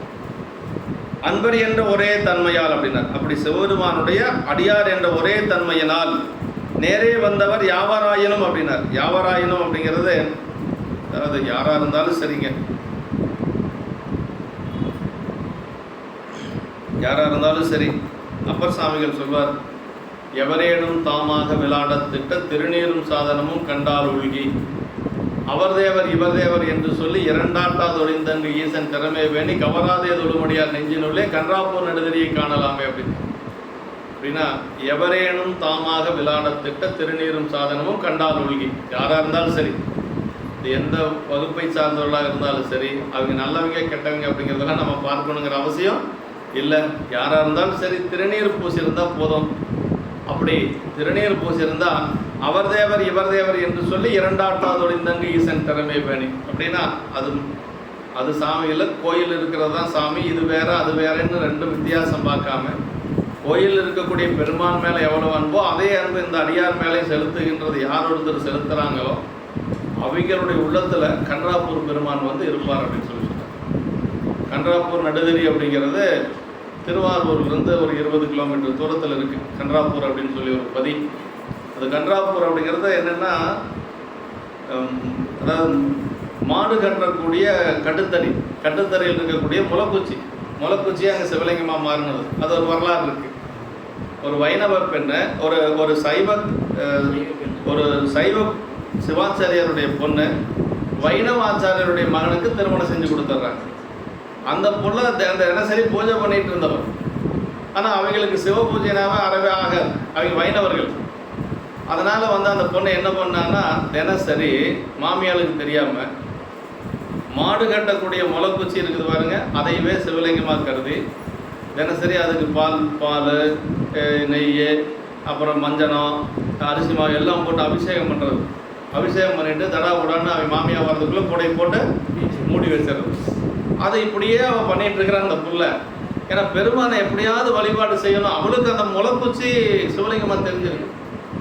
அது நமக்கு சிவலிங்கமே முதல்ல சிவலிங்கமாக தெரியாது. ஆனால் அந்த பிள்ளைக்கு எப்படி தெரிஞ்சிருக்குது பாருங்க, எவ்வளோ பக்கம் இருக்குன்னு பாருங்க. முளைக்குச்சி சிவலிங்கமாக தெரிஞ்சிருக்குது அவளுக்கு. அப்புறம் அப்படியே பண்ணிட்டு இருக்கிற என்னதான் பண்ணுறா இவன் பார்க்கலான்னு ஒரு நாள் ஒளிஞ்சிட்டு இருந்து மாமியா பார்த்துட்டான். மாமியா பார்த்துட்டு, ஓ நமக்கு சிவபூஜை கேட்குதா சிவபூஜை அப்படின்னு சொல்லி என்ன பண்ணுறான்னா, அந்த முளைக்குச்சியை ஒரு அருவாள் எடுத்து வெட்டுறான். அப்போ அதுலேருந்து ரத்தம் வருது. பெருமான் அங்கே இருக்கிறார். அந்த முளைக்குச்சியில் பெருமான் இருக்கிறார். அதான் கன்றாப்பூர் நடுதறி அப்படிங்கிறது. கன்றாப்பூர் நடுதறினா மாடு கட்டக்கூடிய கட்டுதறியில் இருக்கக்கூடிய முளைக்குச்சி. அந்த பதிகத்தில் இதை பாடுறார். அவர் தேவர் இவர் தேவர் என்று சொல்லி இரண்டாட்டாதொழிந்தங்கு ஈசன் திறமே பேணி கவராதே தொழுமடியார் நெஞ்சினுள்ளே கன்றாப்பூர் நடுதறியை காணலாமே என்று சொல்லி திரு கன்றாப்பூர் பதிகத்தில் பாடுறார். அப்படியெல்லாம் பூசை பண்ணியிருக்கிறாங்க பிள்ளைங்க பாருங்களேன். சிவாச்சாரியாருடைய மகள் அப்படிங்கிறதுனால அப்படியெல்லாம் பூசை பண்ணியிருக்கிறாங்க. எப்படியாவது பெருமான வழிபாடு செய்யணும். ஏதாவது ஒரு ரூபத்தில் சாமி எப்படியாவது வந்து அருள் செய்வார். நம்ம பார்க்குற நம்ம மனசில் நினைக்கிறதுல தான் இருக்குது, பாவனையில் தான் இருக்குது. பாவனை உண்மையாக இருந்தால் சாமி அங்கேயும் வந்து அருள் செய்வான் அப்படிங்கிறது தான். அதை எப்படி முளைக்குச்சியில் வந்து அருள் செஞ்சானோ அது மாதிரி பெருமான் வந்து அருள் செய்வார். யாவராயனும் அப்படிங்கிறது அதான் ரொம்ப ரொம்ப முக்கியங்க. இசற்கே அன்பானார் யாவரையும் தாங்கண்டால் பூசி மிக குதுகுதுத்து கொண்டாடி மகிழ்வுற்று ஆசையினால் ஆவின் பின் கன்றடைந்தார் போனைந்து பேசுவார் பணிந்த மொழி இனியனவே பேசுவார் அப்படின்னு சிவஞான சித்தியார் சொல்லுது. நல்ல பக்குவமுடைய அடியார்கள் என்ன செய்வாங்களாம், ஈசற்கே அன்பானார் யாவரையும் தாம் கண்டால் அப்படின்னு. அடியார்களை பார்த்தா ஆசையினால் ஆவின் பின் கன்றடைந்தார் போல் அணைந்து அப்படின்னார். அப்படின்னா ஒரு தாய் பசுவுக்கு பின்னாடி கன்றுக்குட்டி எப்படி போகும், கணச்சிட்டு போகும் இல்லைங்களா அன்பா, அது மாதிரி அன்பா போவாங்க அப்படின்னு சொல்லி சொல்கிறோம். அது பத்தராய் பணிவார் புராணத்துலேயும் அதே மாதிரி வருதுங்க. ஈசற்கே அன்பானார் யாவரையும் தாம் கண்டால் பூசிமுக கொதுகுதுத்து கொண்டாடி மகிழ்வுற்று ஆசையினால் ஆவின் பின் கன்றடைந்தார் புலனைந்து பேசுவன பணிந்த மொழி இணையனவே பேசுவார். பத்தராய் பணிவார் புராணத்தில் சிவஞான சித்தியார் என்ன சொல்லுதுன்னா, ஆசையோடும் அரணடியார் அடியாரை அடைந்துட்டு கூசி மொழிந்து அருள்ஞானக்குறியில் நின்று கும்பிட்டு தட்டமிட்டு கூத்தாடி திரிய அப்படி சிவஞான சித்தியார் அதே மாதிரி சொல்லுது. அடியார்களை கண்டா அப்படி நம்ம மகிழ்ச்சியாக இருக்கணும். அடியார்களை வந்து நம்ம ஏவல் செய்யக்கூடாது, மிரட்டக்கூடாது, பேசக்கூடாது, ஏவல் செய்யக்கூடாது. அடியார்கள்கிட்ட வந்து நம்ம பணிவாக தான் இருக்கணும். இதுதான் வந்து சிறப்புங்க. அடியார்களை மிரட்டுறதுக்கோ பேசுவதற்கோ நமக்கு எந்த ஒரு அதிகாரமும் கிடையாது. என்ன பண்ணாலும் சரிங்க சாமி அப்படின்ட்டு நம்ம பேசாமல் இருந்துக்கணும், ஏவல் செய்யக்கூடாது. ரொம்ப மோசம், கஷ்டம். அப்படிதான். அதாவது அடியாள்கிட்ட எப்படி இருக்கணும் அப்படிங்கிறது நிறைய இருக்குது. எந்த காரணத்தை கொண்டு நம்ம அவங்களுக்கு வந்து ஏவல் செய்யக்கூடாது. அவங்க தப்பே செஞ்சாலும் கூட நம்ம வந்து அவங்கள வந்து மனசு நோக்கிற மாதிரி நம்ம பண்ணக்கூடாது. ரொம்ப ரொம்ப அப்படி தான் சொல்கிறார். யாவராயினும் அப்படின்னா அது எந்த அடியாராக இருந்தாலும் சரி, பக்தி முன் போகிற தம்மிடத்திலே நித்தியமாய் இயல்பாய் அமைந்த அடியார் பக்தி இங்கு முன்னே சிறப்பாய் கூர்ந்து கூடிற்று என்று சொல்லி கருணை கூர்ந்து அன்பு கூர்ந்து என்று சொல்லி சொல்கிறாருங்க. வந்து எதிர்கொண்டு இப்படி எதிர்த்தல மாதிரி வந்து எதிர்கொண்டு கைகள் குவித்து நின்று, அடியாரை பார்த்தா கைகள் குவித்து நின்று, முதல்ல கீழே விழுந்து வணங்கி அப்புறம் கைகள் குவித்து நின்று, அப்புறம் என்ன சொன்னார், செவிப்புடத்து அப்படி காதில் போய் ஈரமென் மதுரப்பதம் பரிவெய்து முன்னுரை செய்தவன் இந்த பாட்டில் வரும். ஈரமென் மதுரப்பதம் பரிவெய்துனா இனிய மொழியால் பேசணும், வாய்க்கு வந்தபடியெல்லாம் திட்டக்கூடாது. எப்படி பேசணும், இனிய மொழியால். நான் சொல்ல சேக்கிழார் பெருமான் சொல்லிட்டு இருக்கிறேன், சேக்கிழார் பெருமான் சொல்லியிருக்கிறாரு, சிவகணிய உரை சொல்கிறார். அதனால தான் அடியார்கள் ரொம்ப ஜாக்கிரதையாக இருக்குது. சாமி எப்படி வேணாலும் கும்பிடலாங்க, உண்மையை சொல்கிறேன் நான். அதாவது எதுவும் மனசுல சொல்லுறேன், சாமியை வந்து நீங்கள் எப்படி வேணாலும் வணங்கிக்கலாங்க. அடியார் வணங்குறது அப்படிங்கிறது ஒரு முறை இருக்குது. தூரத்தே திருக்கூட்டம் பலமுறையால் தொழுது அன்பு சேரத்தாழ்ந்து எழுந்தருகு சென்றெய்தி நின்றலியா வீரத்தார் எல்லாருக்கும் தனித்தனி வேறடியன் என்று ஆர்வத்தால் திருத்தொண்ட தொகைப்பதிகம் அருள் செய்வார் அப்படின்னார். சுந்தரமூர்த்தி சாமிகள் யாருங்க, அவரோட நம்ம பெரியாலாம், சிவபெருமானுக்கே தோழர் சரிங்களா. நம்மை தோழமையாக தந்தனம் அப்படின்னார் சிவபெருமானை, ஆரூர் பெருமான். ஆனால் பெரிய சிவாச்சாரியாருடைய மகன் அவர். அது மட்டுமல்ல, பெரிய இளவரசர், திருமுனைப்பாடி நாட்டினுடைய நரசிங்க முனைய நாயனாருடைய வளர்ப்பு மகன். அவர் அடியார்கிட்ட எப்படி பணிவாக இருந்தார் தெரியுங்களா. அதான் ஆரூரன் ஆரூரில் அம்மானுக்கா, என்னுடைய பெயர் ஆரூரன், ஆரூரில் இருக்கக்கூடிய பெருமானுக்கு நான் அடிமை அப்படின்னாரு. அது மட்டுமல்ல, ஒவ்வொரு அடியாருக்கும் திருத்தொண்டத்தொகை பாடணும் இல்லையா, எல்லா அடியார்களுக்கும் அடிமை அப்படின்னு. அதில் எத்தனை பேர் இருக்கிறாங்க, புலையர்கள் இருக்கிறாங்க, வண்ணார் இருக்கிறாங்க, வேளாளர்கள் இருக்கிறாங்க, வணிகர்கள் இருக்கிறாங்க, பறையர் இருக்கிறாங்க, எல்லாத்துக்கும் அடியன் அப்படின்னாருங்க சுந்தரமூர்த்தி சாமிகள். ஒரு பெரிய இளவரசர் அவர். அங்கே சைவத்தில் என்ன முக்கியம் அப்படின்னா பணிவு தான் முக்கியம். வாழ்வெனும் மையல் விட்டு வறுமையாம் சிறுமை தப்பி தாழ்வெனும் தன்மையோடும் சைவமாம் சமயம் சார்ந்தல் உள்பெறல் அறிந்துன்னார் சிவஞான சித்தி. பெரிய நீங்கள் சாத்திரம் படித்து ஒரு பயனும் இல்லை. அதே மாதிரி தோத்திரங்களில் பெரிய கெட்டிக்காரன், அது ஒன்றும் பிரயோஜனம் இல்லைங்க. சைவ சித்தாந்தம் எனக்கு தெரியாது, எதுவுமே இல்லை, ஒன்றும் இல்லை. அடியார்கள்கிட்ட அடிமையாக இருக்கிறது ஒன்று தான் பெருசு. சைவத்தில் பெரிய சிறப்பு என்னென்னா அடியார்களுக்கு அடியாருக்கும் அடியேன் அப்படிங்கிறது தான். அப்படி தான் சுந்தரர் இருந்தார் இல்லைங்களா. தில்லைவாழந்தர்தான் அடியாருக்கும் அடியேன், திருநீலகண்டத்து குயவனார்க்கடி எத்தனை அடியேன் அடியேன் அடியேன் அடியேன். ஒவ்வொரு பாட்டிலையும் சொல்கிறார் பாருங்க, ஆரூரன், என்னுடைய பெயர் ஆரூரன், ஆரூரில் இருக்கக்கூடிய அம்மானுக்கு நான் ஆளாயினேன் அப்படின்னார். ஆரூர் பெருமானுக்கு நான் ஒரு வேலைக்காரன், அவரோட ஆள் அப்படின்னு சொல்லி சொல்கிறேன். அந்த பணிவு மட்டும் இல்லைன்னா நம்ம எந்த நிலைக்கு போனாலும் சாமி வந்து நம்மளுக்கு கீழே முடியாது. எவ்வளவு தொண்டு செஞ்சாலும் ஒரு பயனும் இல்லைங்க. அடியார்கள் இடத்துல பணிவு இருக்கும், அதான் ரொம்ப முக்கியம். பெரிய புராணம் நம்ம எது படிக்கணும்னா அந்த பணிவு வர்றதுக்காகத்தான் பெரிய புராணம் படிக்கணும். நாட்டு சிறப்புல அதான சொல்றாரு. நாட்டு சிறப்புல நெற்பயிரை பார்த்து என்ன சொல்றாரு, பத்தியில் பாலராகி பரமனு காலா மன்பர் தத்தமிழ் கூடினார்கள் தலையினால் வணங்குமாகும் மொய்த்து நீள் பக்தியின்பால் முதுதலை வணங்கி மற்ற வித்தகர் தன்மை போல விளைந்தன சாலியார். நெற்பயிர் விளைஞ்சிருக்குது, நெற்பயிர் விளைஞ்சா எப்படி இருக்கும், இப்படி போட்ட தாழ்ந்து தான் இருக்கும். இது ஒரு பெரிய இதா. ஆனால் சேக்கிழார் கண்ணுக்கு எப்படி தெரிஞ்சிருக்குது, சேக்கிழார் பெருமானுடைய திருக்கண்களுக்கு அது எப்படி தெரிஞ்சிருக்குது, நல்ல பக்குவமுடைய அடியார்கள் ஒருத்தர் பார்த்து வணங்கி நிற்கிற மாதிரி தெரியுது. நம்ம கண்ணுக்கு வணங்குறதே வணங்குற மாதிரி தெரியாது, அடியார்கள் வணங்குறதே நமக்கு வணங்குற மாதிரி தெரியாது. ஆனால் அந்த நெற்பயிர் வளைந்திருக்கக்கூடிய காட்சியே தெய்வ சேக்கிழார் பெருமானுடைய கண்களுக்கு எப்படி தெரியுது அப்படின்னா, ஒரு பக்குவமுடைய அடியார்கள் ஒருத்தர் பார்த்தா எப்படி வணங்கிக்குவாங்களோ அது மாதிரி இருக்குதான். அது பத்தியில் பாலராகி பரமனுக்காலா மன்பர் அப்படின்னா, தத்தமில் கூடினார்கள் கையால் வணங்க மாட்டாங்களா, தலையினால் வணங்குமா போல் அப்படின்னு. மொய்த்து நீள் பக்தியின்பால் முதிர்தலை வணங்கி மற்ற வித்தகர் தன்மை போல விளைந்த, வித்தகர்னா ரொம்ப பக்குவமுடைய அடியார்கள், வித்தகர் தன்மை போல விளைந்தன சாலியல். நாட்டு சிறப்பிலே சொல்லிடுறாரு நம்ம எப்படி இருக்கணும் அப்படிங்கிறத. எத்தனை தடவை பெரிய புராணம் படித்தாலும் கூடங்க நமக்கு பணிவுன்னு ஒன்றும் இல்லைன்னா படித்தது வேஸ்ட். எதுக்காக படிக்கணும்னா அடியாரிடத்தில் அன்பு வரணும், பெருமானிடத்தில் அன்பு வரணும். அடியாரிடத்தில் அன்பு வந்தாவே பெருமானிடத்தில் அன்பு வருது. யார் ஒருவருக்கு அடியார்களிடத்தில் அன்பு இருக்குதோ அவங்களுக்கு கண்டிப்பாக பெருமானிடத்தில் அன்பு இருக்கு. ஒரு உலகில் ஒரு உதாரணம் சொல்லணும் அப்படின்னா, யார் ஒருத்தருக்கு மனைவி மேலே அன்பாக இருக்கிறான்னு வச்சுங்களேன், அது மனைவியோட சொந்த மனைவி மேலே அன்பு இருக்கு. மனைவியிட்ட சண்டை போட்டு அப்படி இப்படின்னு இருக்கிறவனை பார்த்தீங்கன்னா அங்கேயும் சண்டையாக தான் இருக்கு. அதாவது ஒரு உலகியல் உதாரணம் நான் சொல்கிறேன். சிவபெருமான் மேலே யாருக்கெல்லாம் அன்பு இருக்குதோ அவங்களுக்கெல்லாம் அடியார்கள் மேலே அன்பு இருக்குது. அதே மாதிரி அடியார்கள் மேலே யாருக்கெல்லாம் அன்பு இருக்குதோ அவங்களுக்கு சிவபெருமான் மேலே அன்பு இருக்கு. சிவஞான சித்தியார் அதான் சொல்லுது, அரணுக்கு அன்பில்லார் அடியவர்க்கு அன்பில்லார், எவ்வுயிர்க்கும் அன்பில்லார் தமக்கும் அன்பில்லார், அறிவில்லார் பிணங்களோடு இணங்கிற்று என் விடுனி அப்படின்னு. யார் ஒருத்தருக்கு சிவபெருமான மேலே அன்பு இருக்கு, இப்போ சாமி மேலே யார், எனக்கு அவினாசி அப்பர் மேலே எவ்வளோ அன்பு இருக்குன்னு யாருக்கும் தெரியாது. இது எப்படி தெரிஞ்சுக்கிறது? அடியாள்கிட்ட நம்ம எப்படி பழகிறோமோ அதுதான் அளவுகோல். அதை அளக்கக்கூடிய அளவுகோல் என்னென்னா, அடியார்கள்கிட்ட எப்படி பழகிறோமோ எப்படி நடந்துக்கிறோமோ அதுதான் அளவுகோல். சிவஞான சித்தியார் இலக்கணம் சொல்லுது, இலக்கண நூல் சொல்லுது.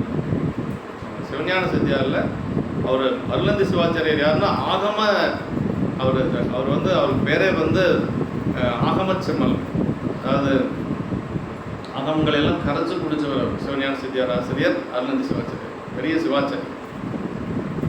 அவர் சொல்கிறார், அளக்கக்கூடிய அளவுகோலே வந்து அதுதாங்க. அதனால் இப்போ ரொம்ப முக்கியம் என்னென்னா, இந்த புராணத்தில் நிறைய இடத்துல வருது, அடியார்கள் மேலே அன்பு இருக்கும். மற்ற நீங்கள் என்ன பண்ணினாலும் சரி அதை பற்றி கவலையே இல்லை. நீங்கள் வழிபாடு செய்ய முடியல, என்னால் கோயிலுக்கு போக முடியல, பதிகம் படிக்க முடியல, சித்தாந்தம் படிக்க முடியல, பரவாயில்ல. அடியார்கள் மேலே அன்பாக இருந்தால் அதே எல்லாத்தோட உயர்ந்தது, எல்லாத்துக்கும் மேலே உயர்ந்தது அதுதாங்க. ஏன் அவ்வளோ தூரம் சொல்கிறோம்னா, இந்த சரீரத்தில் தான் அவ்வளவு இருக்கு.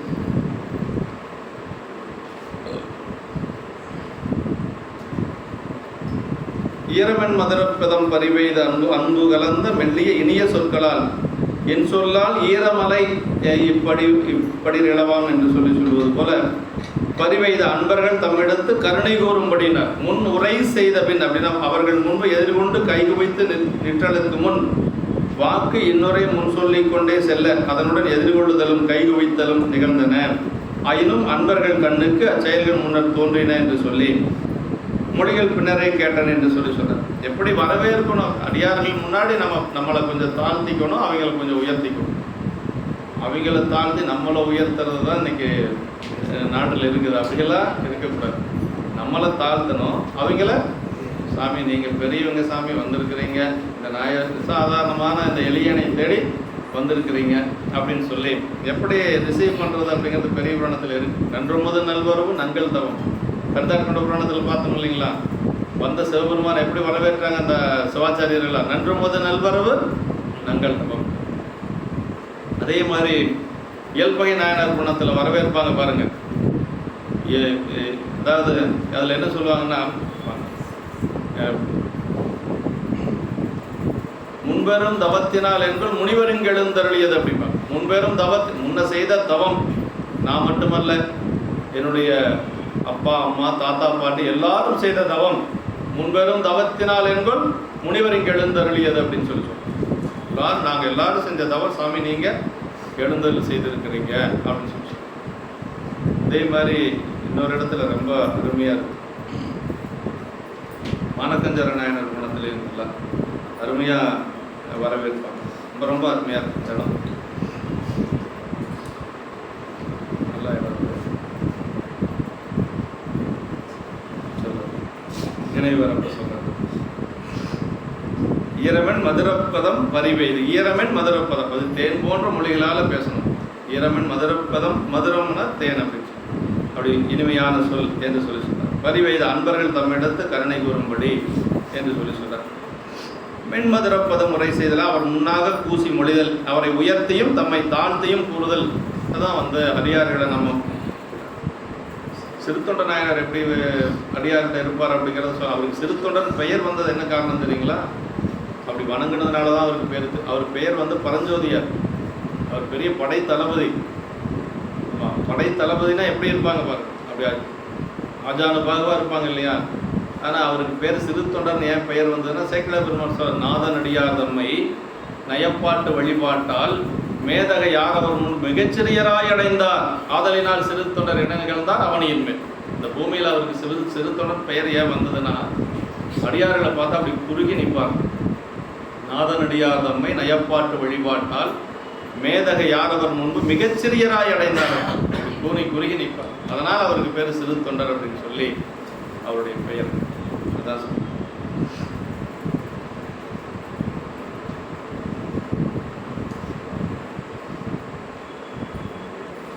அதான் அப்படி சொல்றார். அப்படி அதுவும் நீரோ பெரிய சிறு தொண்டர் அப்படின்னு சாமி அங்கே ஆத்தி மரத்தடியில் இருப்பார், செங்காட்டங்குடியில். இவர் போய் அங்கே நிற்பார். அப்படி போய் வணங்கி நிற்கிற பொழுது சாமி கேட்குறார். வந்தது சாமின்னு அவருக்கு தெரியாது. காபாலிகராக வரார் பெருமான். சாமி கேட்குறார், நீரோ பெரிய சிறு தொண்டர் அப்படின்னாரு. அதுக்கு அவர் என்ன சொன்னார் அப்படின்னா, பூதியணி சாதனத்தோர்மும் போற்ற போதுன்னு. திண்ணீர் பூசி இருக்கிறவங்க முன்னாடி நிற்கிறதுக்கு எனக்கு தகுதி இல்லை சாமி. யார் சொல்ற? சிறு தொண்டர்னா என்ன சொல்ற? பூதியணி சாதனத்தவர் முன் போற்ற போதேன். திருநீர் பூசி இருக்கிறவங்க முன்னாடி நிற்கிறதுக்கே முதல்ல எனக்கு தகுதி இல்லை. நாதனடியார் கருணையினால் அருளி செய்வார் அப்படின்னா, எல்லாரும் என் மேலே இருக்கக்கூடிய ஒரு கருணை என்னை அப்படி சொல்லுவாங்க, சிறு தொண்டர்னு சொல்லி சொல்லுவாங்க. ஆனால் உண்மையில எனக்கு அவங்க கிட்ட நிற்கிறது கூட தகுதி இல்லை அப்படின்னு சொல்லி அப்படி சிறு தொண்ட நாயனார் குணத்தில் இந்த மாதிரி. அடுத்த திருப்பாட்டு. இந்த பாட்டு எப்படி அடியாரை அவர் வீட்டில் அழைச்சி கொண்டு போய் எப்படி அமுது செய்வித்தார் அப்படிங்கிறத இந்த பாட்டு சொல்கிறேன். அருமையான பாட்டு. எல்லாரும் நம்ம மகேஸ்வர பூஜை எப்போ பாடக்கூடிய பாட்டு தான், எல்லாத்துக்கும் தெரிஞ்ச பாட்டு தான். கொண்டு வந்து மனை புகுந்து, கொண்டு வந்து மனை புகுந்து குலாபபாதம் விலக்கியே மண்டு காதலின் நாதனை திடை வைத்து அர்ச்சனை செய்தபின் உண்டி 4 விதத்திலாறு சுவைத்திரத்தினில் ஒப்பில்லா அண்டர் நாயக தொண்டரிச்சையில் அமுது செய்ய அளித்துள்ளார். கொண்டு வந்து மனை புகுந்து, அதாவது அடியார்கள் எங்காவது வெளியில் இருந்தாலும் சரி அவங்களை அழைத்து கொண்டு வந்து தன்னுடைய வீட்டுக்குள்ளே அப்படியெல்லாம் பணி செஞ்சுருக்காங்க. அப்படி அதை கொண்டு வந்து மனை புகுந்து, மனைக்குள்ளே அழைத்து கொண்டு வந்து புகுந்து குழவுகின்ற அவர்களது திருவடிகளை விளக்கி குழாவு பாதம் விளக்கினார். அப்படின்னா குழவு பாதம் என்னென்னா மோட்சத்தை தரக்கூடிய திருவடி. அடியாருடைய திருவடி நமக்கு முக்தி தரக்கூடிய திருவடி. அதுக்கு மேலே ஒன்றும் இல்லை. நம்ம பெருமான் திருவடியாக போய் பார்க்க முடியும், அதுக்கெல்லாம் வாய்ப்பு இல்லை. அடியார் திருவடியை பார்த்தாவே பெருமான் திருவடியில் கொண்டு போய் அது சேர்த்துரும். ஆமாம், சாதனம் இதுதான் நமக்கு சாதனம். அடியார் திருவடியை வணங்கினா அங்கே கொண்டு போய் சேர்த்தோம். அதான் குலாபு பாதம் அப்படின்னு. குலாபு பாதம் விளக்கி, அந்த திருவடியில் எல்லாம் விளக்கி அப்படின்னா பாதத்தை எல்லாம் அபிஷேகம் எல்லாம் செய்து மிகுந்த ஆசையினாலே ஆசனத்தில் எழுந்தருளி வித்து அர்ச்சித்து ஒரு ஆசனம் அமைத்து அவங்களுக்கு கொடுத்து ஆசனத்தில் அமர செய்து அர்ச்சனை செய்யணும். எப்படி சாமி அர்ச்சனை செய்வோம் அது மாதிரி பாத பூஜை செய்யணும், அர்ச்சனை செய்யணும். அதன்பின் 4 விதத்தில் இயன்ற 6 சுவை உணவுகளையும் ஒப்பில்லாத சிவபெருமான் அடியவர்கள் இச்சையில் அமுது செய்து அருளுமாறு கொடுத்துள்ளார். 4 வகையான உணவுங்க. உண்பன, தின்பன, நக்குவன, பருகுவன அப்படின்னாரு எழுதியிருக்கிறார் உரையாசிரியர். உண்பன, தின்பன, நக்குவன, பருகுவன அப்படின்னு நீங்களே தெரிஞ்சுக்க. 6 சுவை அப்படிங்கிறது எல்லாத்துக்கும் தெரியும். இனிப்பு, புளிப்பு, கார்ப்பு இதெல்லாம் எல்லாத்துக்கும் தெரியும். இப்படி 4 வகையான உணவு, அதில் 6 சுவையோடு கொடுப்பாங்க. எல்லாம் அடியார்கள் எப்போ வந்தாலும் கொடுப்பாங்க. கீரை ஒன்றை வச்சே அந்த மாதிரி கொடுத்துருக்காரு. 4 வகையான உணவு 6 சுவையோடு கொடுத்துருக்காரு. அதான் இந்த பாட்டில் விளக்க உரையில் கொண்டு வந்து அப்படின்னா அழைத்து கொண்டு வந்து, எங்கே இருந்தாலும் சரி அடியார்கள் அழைத்து கொண்டு வீட்டுக்கு குலாபுவதம் மோட்ச சாதனமாக குழவுகின்ற கொண்டாடப்படுகின்ற சொல்றார். குலாப்பத்தில் சொல்றாருல, குலாத்தில்லை குலாத்தில்லை கண்டேனேன்னு சொல்லி மணிவாசக பெருமான் சொல்றார். குழவுகின்ற, கொண்டாடுகின்ற என்று சொல்லி பாதம் விலக்கி, இது பாத்தியம் என்று சொல்லி, பாத்தியம், அர்க்கியம், ஆசனம். சாமிக்கு பூஜை பண்ணுறவங்க 3 சின்ன சின்ன பாத்திரத்தில் தண்ணி வச்சிருப்போம் இல்லையா, பாத்தியம், ஆசமனம், அர்க்கியம் என்று சொல்லி முதல்ல திருப்படிக்கு, அப்புறம் உட்கொள்வதற்கு, அப்புறம் திருமஞ்சனத்துக்கு. இது 3 நீர் வைக்கணும் பூசையில். 3 சின்ன சின்ன பாத்திரத்தில் நீர் வைக்கணும். ஒன்று திருவடி விளக்க, வந்தவுடனே திருவடி விளக்கிறது, அப்புறம் குடிக்கிறது, அப்புறம் திருமஞ்சனம் குளிக்கிறது. இப்படி சரி. இதனுடைய விரிவு ஆகமத்தில் ரொம்ப விரிவாக சொல்லப்பட்டிருக்கு. சிவபூசைக்குரியவை அடியார் பூசையாக மாகேஸ்வர பூசைக்கும் என்று சொல்ல என்னென்ன சிவபூசைக்கு நம்ம பண்ணணுமோ அத்தனை அடியார் பூஜைக்கும் பண்ணணும். ரெண்டும் ஒன்று தான். இல்லை இது வேற அது வேற இல்லை, ரெண்டும் ஒன்று தான். பூசையாகிய மாகேஸ்வர பூசைக்கும் அதே தான். அடியார்க்கு அமுதளிக்கும் பூசையில் பாதம் விளக்கும் நியதியும் அது காரணமாக பெற்ற பேரும் கலிக்கம்ப நாயனாருடைய சரியத்தில் அதை பற்றி நிறைய சொல்லப்பட்டிருக்கு.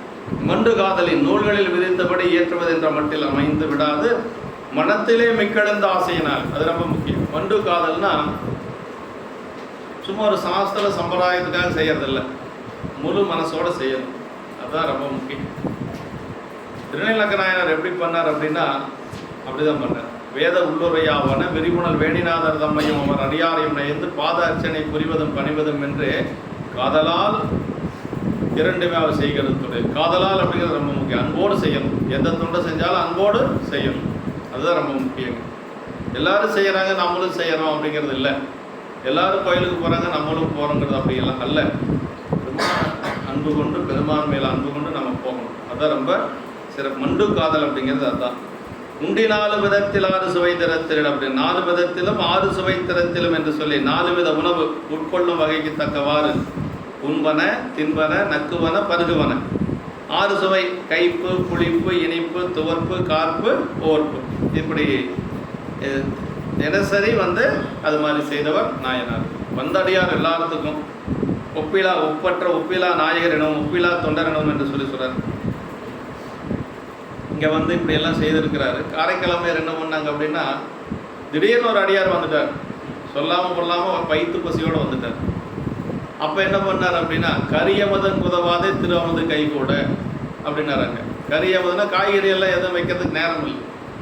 சாப்பாடு எப்போ வச்சுருவாங்களா அந்த காலத்தில்? சாப்பாடு ஏன் வச்சுருவாங்கன்னா யாராவது ஒருத்தர் அவசரமாக வந்தாங்கன்னா சாப்பாட்டை போட்டு ஏதாவது தயிரோ மோரோ ஏதாவது இருக்கிறத போட்டு இல்லை அப்புறம் அடுத்து குழம்பு வச்சுருவாங்க. அதுக்கு பிறகு தான் பொரியல் எல்லாம் வைப்பாங்க. இல்லை வந்தடியாருக்கு ஏதாவது ஒன்று போட்டு அனுப்பிச்சுட்றலாம் இல்லையா? அதை சொல்கிறார். அந்த இடத்துல சொல்கிறார் கரியமதன் குதவாதை திருவமது கை கூட வெறிமலர் மேல் திருமணையால் விடயவன் தன் அடியவரை பெறறிய விருந்தானால் பேரிதன் மேல் இல்லை எனும் விருப்போடு அப்படின்னு சொல்லி விடயவன் தன் அடியவரே பெறலைய விருந்தானான். சிவபெருமானோட அடியாரை இங்கே விருந்துக்கு வந்திருக்கிறார். இதை விட ஒரு பேர் இந்த உலகத்தில் இல்லை அப்படின்னு நினைச்சாங்களா காரைக்கிழமை? உடனே சாப்பாடு ரெடியாகிடுச்சு. உடனே இருக்கிறத போட்டு அவருக்கு பசியை தீர்த்தாங்க. அங்கே அப்படி அதாவது இடத்துக்கு தகுந்தார். வந்த அடியார் எப்படின்னா ரொம்ப வயசானவர் ரொம்ப பசியோடு வர்றாரு. அந்த நேரத்தில் அவருக்கு செய்யணுங்கிறதுனால உடனே செஞ்சாங்க காரைக்கிழமை. இங்கே காய்கறியோட நல்ல 4 வகையான உணவு 6 வகையான சுவையோடு அப்படி அற்புதமாக. ஏன்னா இவர் வேளாளர் இல்லையா? வேளாளர் அப்படிங்கிறதுனால வந்தவங்களுக்கு நல்லா உபசரிக்கணும் அப்படிங்கிறதுல ரொம்ப குறைப்பாக இருக்கிறார். உண்டி 4 விதத்தில் 6 சுவை திறத்தினேன் ஒப்பிலா நாயகர் ஒப்பிலா தொண்டர் என்று சொல்லி அடியார்களை சொல்றார். நாயகர் தொண்டர் இச்சையில் அமுது செய்ய நாயகருடைய தொண்டர்கள் தமது இச்சையின்படி அமுது செய்ய தொண்டர்கள் அது இச்சையிலே நாயகர் நின்று அமுது செய்யும்படி அப்படின்னா நாயகர் தொண்டர் இச்சையில் அமுது செய்ய அப்படின்னா நாயகருடைய தொண்டர்கள் தமது இச்சையின்படி அமுது செய்ய அப்படி சிவபெருமானுடைய தொண்டர்கள் தங்களுடைய விருப்பப்படி அமுது செய்கின்ற பொழுது சிவபெருமான் என்ன செய்வாராம்? அவரும் அதில் கலந்திருப்பார் அப்படின்னு சொல்லி சொல்றார்.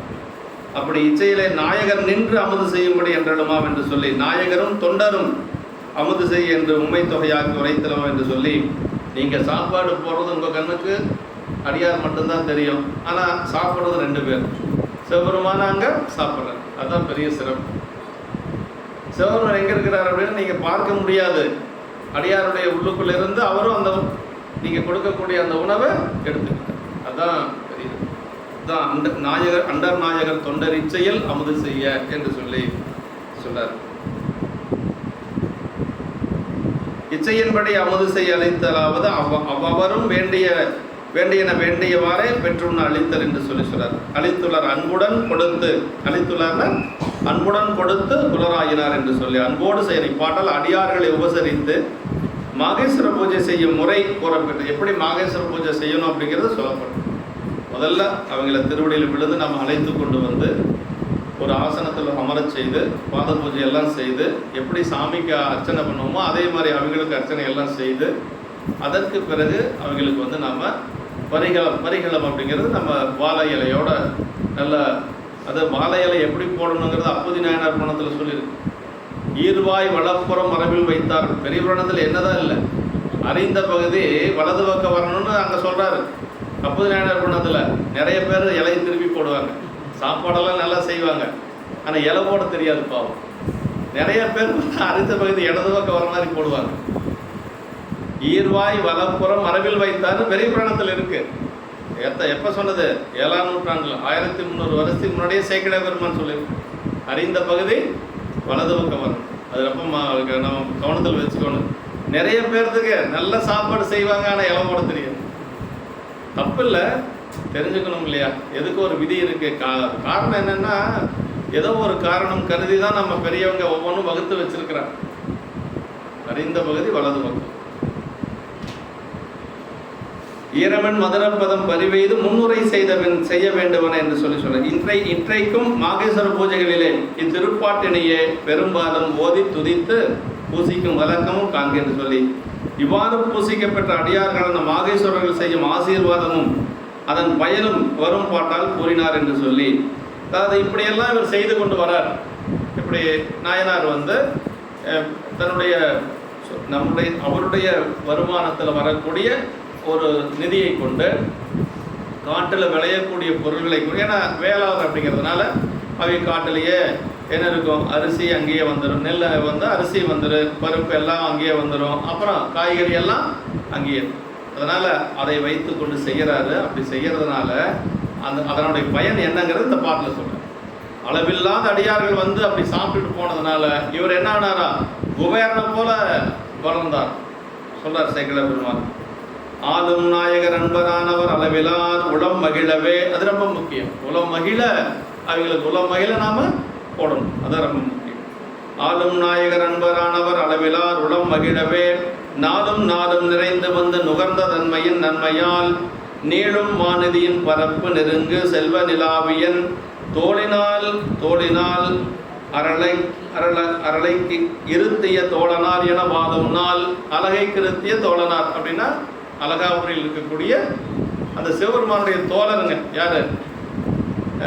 குபேரன். ஆமாம், குபேரன் யாருன்னா சிவபெருமானுடைய தோழர். அதாவது நல்ல செல்வத்தில் மிகுந்த ஒருத்தர் தோழர் குபேரன். அதே அறிவில் மிகுந்த தோழர் யார்? சுந்தரன். ஆமாம், அதுக்காக அவர் காத்துட்டு இருந்தார் சொல்லி சிவபிரகாச சாமிகள் சொல்லுவார். சிவபிரகாச சாமிகள் நாலூர் நான்மணி மாலையில் அப்படிதான் சொல்றாரு. நல்ல அருமையான பாட்டு அது. இல்லைங்க, கோதமுண்ட பிள்ளை அது ஞானசமுந்தரை பற்றி வரும், சுந்தரர் பற்றி வரும். அது சொல்லிட்டு இருக்கிற பாட்டு தான்.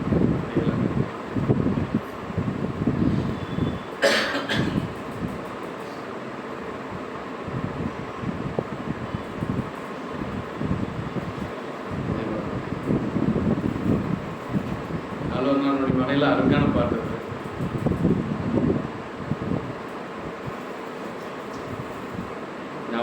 சொல்லுங்க.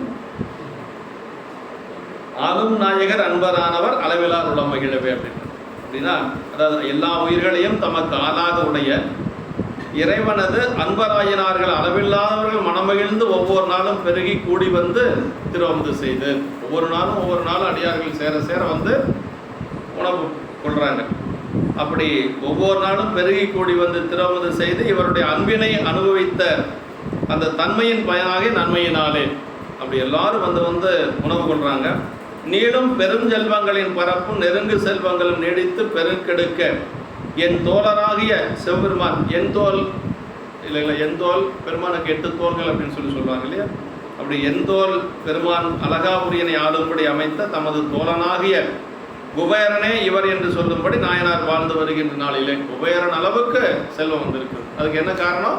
அடியார்கள் எல்லாம் தினசரி நாளும் அளவில்லாம அவருடைய இல்லத்துல அமுது செய்ததுனால அப்படி குபேரனை போல அவர் வாழ்ந்து வருகிறார்.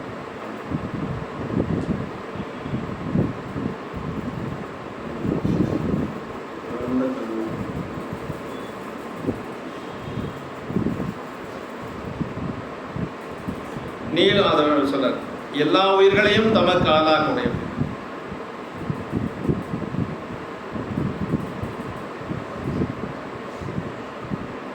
நாயகர் அன்பரானவர் அப்படின்னு, அது பெருமானுடைய அன்பரானவர்கள் நாயகர் தொண்டர் என்று சொல்லி சொல்றோம். அரணுக்கும் அடியாருக்கும் வேற்றுமை தொகை நிற்பதும் அமையாம் என்று சொல்லி அமைவாம் என்று சொல்லி நாயகரும் அன்பரும் என்று சொல்லி சொல்றார். அன்பர்களுக்குள்ளே என்று நின்று நாயகரும் அமுது கொண்டருளையுமே குறிப்பு என்று சொல்லி அடியார்களுக்குள் உள்ளிருந்து பெருமானும் அமுது செய்து அருள்வார் என்று சொல்லி சொல்றார். அளவிலார் வகையாலும் தொகையாலும் மட்டுமின்றி பெருமையினாலும் அளவுட்படாதவர்கள். அளவிலார் அடியார் பெருமக்கள் எப்படின்னா பெருமையினால் அளவுட்படாதவர்கள், பெருமையால் தம்மை ஒப்பார் பேணலால் எம்மை சொல்லி.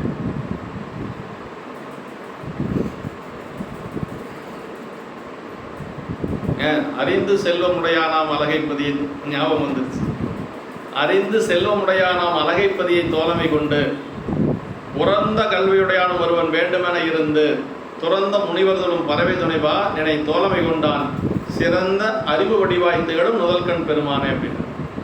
அறிந்து செல்வமுடையானாம் அழகைப்பதியை தோழமை கொண்டு, நல்ல பெரிய செல்வந்தன் அழகாபுரியில் இருக்கக்கூடிய குபேரன் சாமி நினைச்சாராம், நல்ல செல்வம் மிகுந்த ஒருத்தன் தோழனா வேணும்னு நினைச்சாராம். குபேரனை தோழனாக கொண்டார். சரிங்களா?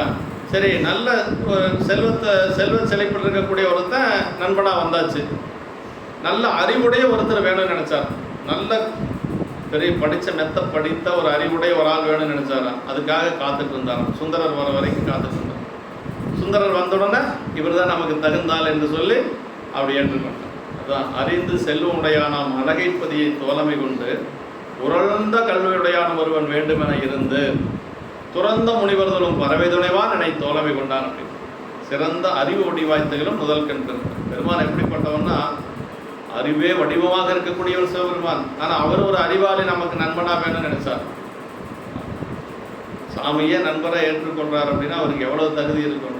சாதாரணமான விஷயமே. சாமிக்கு நண்பர் தோழர் ஆகிறதுன்னா என்ன விளையாட்டா? அது சுந்தரருக்கு அந்த தகுதி இருந்தது. சாமி அவரை ஏற்றுக்கார்.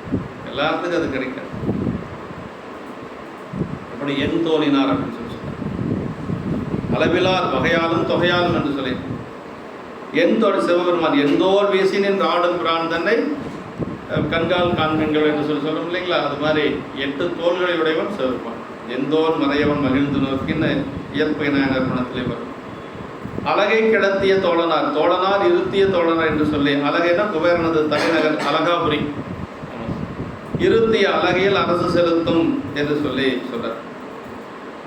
இப்படி அவர் செய்துட்டு வந்ததுனால பெரிய குபேரனை போல பார்த்து இருக்கிறார்.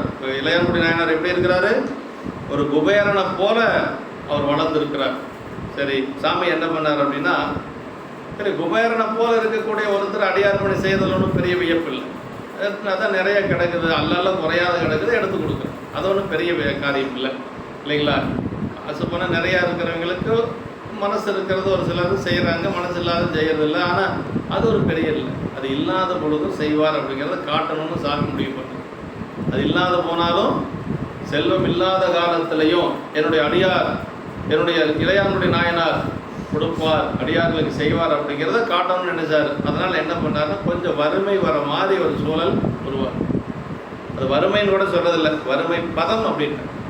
வறுமை போன்ற ஒரு நிலை. அடியார்களுக்கு வரக்கூடிய துன்பத்தை சேக்கிழார் பெருமான் எப்பொழுதும் சொல்ல மாட்டார். அடியாருக்கு வரக்கூடிய துன்பத்தை தன்னுடைய திருவாக்கில் சொல்ல மாட்டார். வறுமைன்னு சொல்றதுக்கு அவருக்கு மனசு இல்லை, வறுமை பதம் அப்படின்னு. மெய்ப்பொருள் நாயனாருடைய புராணத்தில் முத்தநாதன் கத்தி எடுத்து குத்திட்டான் அப்படின்னு சொல்லலை, நினைத்த பரிசை முடித்தனன் அப்படின்னு. அவன் என்ன நினைச்சானோ அதையே முடிச்சிட்டான். ஏனாதி நாயனார் புராணத்தில் எப்படி சொல்றார் அப்படின்னா, அந்நின்ற தொண்டர் திருவுள்ளம் யார் அறிவார், முன்னின்ற பாதகனும் தங்கருத்தே முற்றுவித்தான் அப்படின்னு. அதீஸ்வரன் என்ன நினைச்சானோ அதை செஞ்சுட்டான். என்ன நினைச்சான்? அவரை முடிக்கணும்னு நினைச்சா முடிச்சிட்டான். அதான் அடியார்களுக்கு வரக்கூடிய துன்பத்தை சேக்கிழார் பெருமான் தன்னுடைய வாக்கினால் சொல்ல மாட்டான். சிறுத்தொண்ட நாயனாருடைய குழந்தைய அறியறாங்க இல்லைங்களா? சிறுத்தொண்ட நாயனார் தன்னுடைய குழந்தைய அறியறது எப்படி சொல்றாரு அப்படின்னா, அறிந்தான்னு சொன்னால் அது நிகழ்காலத்தில் சொன்ன மாதிரி ஆயிடும். அதனால் அறிந்தார்னு சொல்றதில்லை. தனிமா மகனை கருவி கொண்டு தலை அறிவார் அப்படின்னா, அறிவார் அப்படின்னா எதிர்காலத்தில், எதிர்கால வினைமு, அதுக்கு பேர் எதிர்கால வினைமு. அறிவாருக்கும் அறிந்தாருக்கும் நிறைய வித்தியாசம். நிறைய பேர் அது தெரியாத அறிந்தார்னு பாடுவாங்க, தப்பு. அறிவார் அப்படின்னு தான் சொல்லணும். அறிவார் அப்படின்னா எப்பவும் அறிவார், அவ்வளோதான். அதற்கு பிறகு சரிதம் போயிடும். அறிந்தார் அந்த குழந்தைய சிறு தொண்டரை அறிந்தார்னு சொல்றதுக்கு சேக்கிழார் பெருமானுக்கு மனசு வரல, அவருக்கு சொல்ல முடியல, அறிவார் அப்படின்னு. இதுதான் பல இடங்கள்ல மங்கள சொல் தான் பெரிய புராணத்தில் அதிகமாக இருக்கு, அமங்கல சொற்கள் இருக்க. நாவுக்கரசு பெருமானுடைய சரீரத்தில் பார்த்தோம்னா, நாவுக்கரசு பெருமானுடைய அப்பா புகழனார் அவர் திருவடி அடைஞ்சது எப்படி சொல்லுவாருன்னா, புகழனார் பிணியுழன்று விண்ணுலகை சென்றடைந்தார் அப்படின்றார். இறந்து போயிட்டாருன்னு சொல்றது இல்லை. சரி, அம்மா மாதினியார் அப்படின்னா கணவனார் போயாச்சு அப்படின்னு சொல்லி மாதினியார் என்ன பண்ணாங்க அப்படின்னா, அந்த அம்மா தற்கொலை பண்ணிட்டாங்க, நல்லா சொல்லலை சேக்கிழார் பெருமான். எப்படி சொல்லாருன்னா, கற்புடைய மாதினியார் கணவனார் உடன் சென்றார் அப்படின்ட்டு. கணவனார் உடன் சென்றார், என்ன கடை வீதிக்கு போயிட்டு வர்ற மாதிரி, ஷாப்பிங் போகிற மாதிரி வீட்டுக்காரர் போனாரா, அவர் முன்னாடி அம்மாவும் போயிட்டு வர அப்படி சொல்றார். கணவனார் உடன் சென்றார் அப்படின்னாரு. அப்புறம் திலகவதி அம்மாவுக்கு மனம் பேசி முடிச்சிருக்கிறாங்க. அவருக்கு பேர் கழிப்பகையார், போர்ப்படை வீரர், அவர் போர்ப்படை தளபதி, போருக்கு போறாரு, அங்கே இறந்து போயிடுறாரு. அதை எப்படி சொல்றாரு அப்படின்னா, கழிப்பகையார் போர்க்களத்தில் உயிர் கொடுத்து புகழ் கொண்டார். இறந்து போயிட்டாருன்னு சொல்லலை, சண்டை போட்டு இறந்து போயிட்டாருன்னு சொல்லலை. கழிப்பகையார் போர்க்களத்தில் உயிர் கொடுத்து புகழ் கொண்டார். சரி, மனம் பேசி முடிக்கப்பட்ட கணவன் இறந்து போயிட்டாரு, இன்னொருத்தரை திருமணம் செய்வதற்கு அந்த அம்மாவுக்கு விருப்பம் இல்லை. யாருக்கு? பெரியவங்க அப்பா அம்மா இவனுக்கு தான் என்னை கொடுக்கணும்னு சொல்லி நினைச்சாங்க. அவன் இறந்து போயாச்சு, வேறொருவனை நான் திருமணம் செய்ய எனக்கு விருப்பம் இல்லை அப்படின்னு அம்மா முடிவு பண்றாங்க, திலகவதி அம்மா. அப்போ அம்மா என்ன செய்யறாங்க அப்படின்னா, நானும் அவங்க கூட இறந்து போயிறேன்னு சொல்லல, இவ்வுயரை அவ்வுயரோடு இசைவிப்பேன் என மொழிந்தார் அப்படின்னா, இந்த உயரை கொண்டே அந்த உயரோட சேர்க்கிறாங்களா. இப்படிதான் புராணத்தில் போகும். அதுதான் பெரிய பெரிய புராணத்தில் இருக்கக்கூடிய ஒரு பெரிய சிறப்பு. அமங்கல சொற்கள் இருக்காது, அதிகமாக இருக்காது. அப்ப வறுமைன்னு சொல்லலை, என்ன சொல்றாரு? வறுமை பதம் அப்படிங்கிற. அதுக்காக நான் சொல்ல வரேன், அடியாருக்கு வரக்கூடிய துன்பத்தை தன்னுடைய திருவாக்கின் மூலமா சேக்கிழார் பெருமான் சொல்ல மாட்டார், நல்லது மட்டும்தான் சொல்றாரு. அதனால தான் பெரிய புராணம் படிக்கணும் அப்படிங்கிறது. பெரிய புராணம் ஏன் படிக்கணும், ஏன் கேட்கணும் அப்படின்னா, அடியார்களுக்கு துன்பமே வரக்கூடாதுன்னு நினைக்கிற ஒரு சேக்கிழார் பெருமான். செல்வம் மேவிய நாளில் செயல் செய்வதென்றையும் மெய்யினால் அல்லல் நல்குறவான போதிலும் வள்ளல் என்றறிவிக்கவே மல்லல் நேடிய செல்வம் மெல்ல மறைந்து நாள்தோறும் மாறி வந்து ஒல்லையில் வறுமை பதம் புக உன்னினார் தில்லை மன்னினார். வறுமை பதம் புக அப்படின்னு வறுமைன்னு சொல்லலை, வறுமை வறுமை போன்ற ஒரு நிலை அப்படிங்கிறத நம்ம எடுத்துக்கிறோம். அதுதான் ரொம்ப முக்கியங்க. ஒரு 4 மணி நேரம் எடுத்துக்கலாமா? இன்னைக்கு கொஞ்சம் நேரம் ஆயிடுச்சு, நான் வரப்போம். 4 மணி நேரம் எடுத்துக்கலாம். செல்வம் மேவிய நாளில், அதாவது செல்வங்கள் மிகுந்திருக்கும் காலத்திலே செயற்கைகள் செய்வதென்றையும், அது யார் வேணாலும் செய்வாங்க இல்லையா? மெய்யினால் துன்பம் தரும் தரித்திரம் வந்த காலத்திலும் இச்செயல் செய்ய இவர் வல்லவராவர் என்ற உண்மையை உலகுக்கு அறிவிக்கும் பொருட்டாக வேண்டும். எல்லாரும் தெரிஞ்சுக்கணும். சாமிக்கு தெரியும் இவர் எந்த நிலையிலையும் பண்ணுவார் அப்படி, எனக்கு தனக்கு இல்லைனாலும் அடியார்களுக்கு கொடுப்பார் அப்படிங்கிறது அவருக்கு தெரியும். ஆனால் நம்மளும் தெரிஞ்சுக்கணும் இல்லையா? இந்த தொண்டரை விளக்கம் காண நன்னெறி இதுவாம் என்று ஞானத்தோர் விரும்பிய அன்னறி காட்டு மாட்டால் அரிச்சிவ யோகியாகி. திருநீலகண்ட யாழ்ப்பாணர், திருநீலகண்ட நாயனர் குணத்தில் சொல்றார், தொண்டரை விளக்கம் காண அப்படின்னா, என்னுடைய அடியார்கள் இவ்வளவு பெருமையுடையவர்கள் எல்லாரும் தெரிஞ்சுக்கணும்னு சாமிக்கு விருப்பம், அதனால வர்றாரு. இல்லைன்னா அவருக்கு தெரியும் இப்போ நம்ம எந்த நிலையில் இருக்கிறோம் அப்படிங்கிறது சாமிக்கு தெரியும். நம்ம எல்லாத்தையும் ஏமாத்தலாம், சாமியை தான் ஏமாற்ற முடியுமா? கண்டிப்பாக முடியாதுங்க. யார் யார் என்ன நிலையில் இருக்கிறோம் அப்படிங்கிறது எல்லாம் அவருக்கு தெரியும். அதனால் ரொம்ப ஜாக்கிரதையாக இருக்கணும். சைவத்தில் இருக்கிறது பெருசில் கொஞ்சம் ஜாக்கிரதையாக இருக்கும். இப்போ அதான் சொல்றார், செல்வம் மேவிய நாளில், செல்வங்கள் மிகுந்திருக்கும் காலத்தில் செய்கள் செய்வதென்றையும் அப்படி தரித்திரம் வந்த காலத்திலும் செயல் செய்வர் வல்லவராவர் என்ற உண்மை உலகுக்கு அறிவிக்கும் பொருட்டாகவே செழித்து நீடி வந்த அச்செல்வங்கள் மெல்ல மறைந்து போய், கொஞ்சம் கொஞ்சமாக மறைஞ்சு மெல்ல மறைந்து போய் நாள்தோறும் மாறி வந்து பின் விரைவிலே வறுமையாகிய நிலை வந்து சேருமாறு தில்லையில் மன்னிய இறைவனார் திருவுளம் செய்தனர். தில்லையில் இருக்கக்கூடிய பெருமான், புத்த பெருமான் திருவுளம் செய்தனர் அப்படின்னு.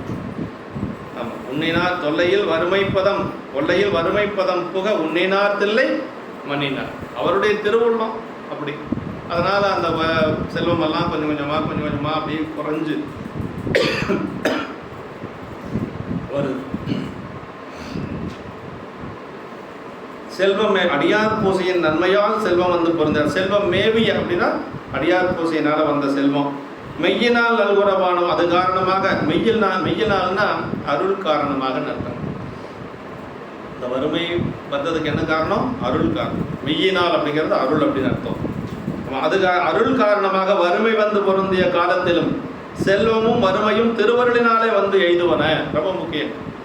செல்வம் வருவதும் சரி, அதே மாதிரி வறுமை வருவதும் சரி, திருவருளால் வருவதாக நம்ம கருதிட்டோம்னா நமக்கு துன்பம் இல்லை. இப்போவாது சாமி சரி நமக்கு இப்படி இருக்கணும்னு சாமி நினைக்கிறார். நான் பெரிய கோடீஸ்வரனாக இருக்கணும்னு நினைச்சா நம்ம கோடீஸ்வரனாக இருப்போம். இவன் இந்த நிலைமையில தான் இருக்கணும்னு சாமி நினைச்சாருன்னா அப்படி தான் நம்ம இருக்க முடியும். அதுலேருந்து ஒன்றும் நம்ம மாற்ற முடியாது. ஆட்பாலவர் கருடும் வண்ணமும் ஆதிமான்மும் கேட்பான் புயலாளவில்லை கிழக்க வேண்டாம் அப்படின்ட்டார் சாமி. யாருக்கு வேணாலும் எப்படி வேணாலும் அருள் செய்வார். அதெல்லாம் நம்ம வந்து ஒவ்வொன்றே அப்படி ஆராய்ச்சியெல்லாம் பண்ணிட்டு இருக்கக்கூடாது. நமக்கு என்ன வேலை? சாமிக்கு தொண்டு செய்யணும், அடியார்களுக்கு தொண்டு செய்யணும். நம்மளால் என்ன முடியுமோ அதை செய்யணும். ஒருத்தர் பெரிய கோடீஸ்வரன், அவர் பெருசாக செய்கிறாரு, என்னால் செய்ய முடியும், உன்னால் என்ன செய்ய முடியுமோ அதை செய். அவர் 1 லட்ச ரூபா கொடுக்குறாரு சாமிக்கு அப்படின்னா நீயும் கொடுக்கணுங்கிற அவசியம். உன்னால் எவ்வளோ முடியுமோ அவ்வளோ கூட. செய்ய வேண்டியது செய்யாமல் இருக்கா, செய்ய வேண்டியது செய்யாமல் இருந்தால் தப்பு இல்லைங்களா? நம்மளால் என்ன முடியுமோ அதை செஞ்சோம்னா போதும்.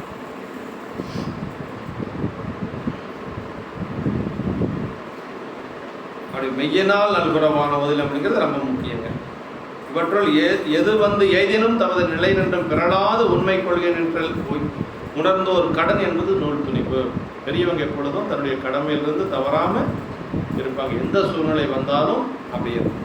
வள்ளர் செல்வம் அந்த காலத்து அடியார் பூஜை செய்வதற்கு அடியார் திறத்து நிறைந்து திருந்திய சிந்தை வேண்டும். நல்குறவு வந்த போது அது செய்வதற்கு அதனினும் பெரியதோர் வன்மை வேண்டும். ரொம்ப வசதியாக பணக்காரராக இருக்கிறவங்க வந்து அடியார் பூஜை செய்யறதுனா அதுக்கு ஒரு பக்குவம் வேணும் இல்லைங்களா? இல்லைன்னா முடியாது. நல்ல வசதியாக இருக்கக்கூடியவர்கள் அடியார் பூஜை செய்யறதுக்கு பக்குவம் வேணும்.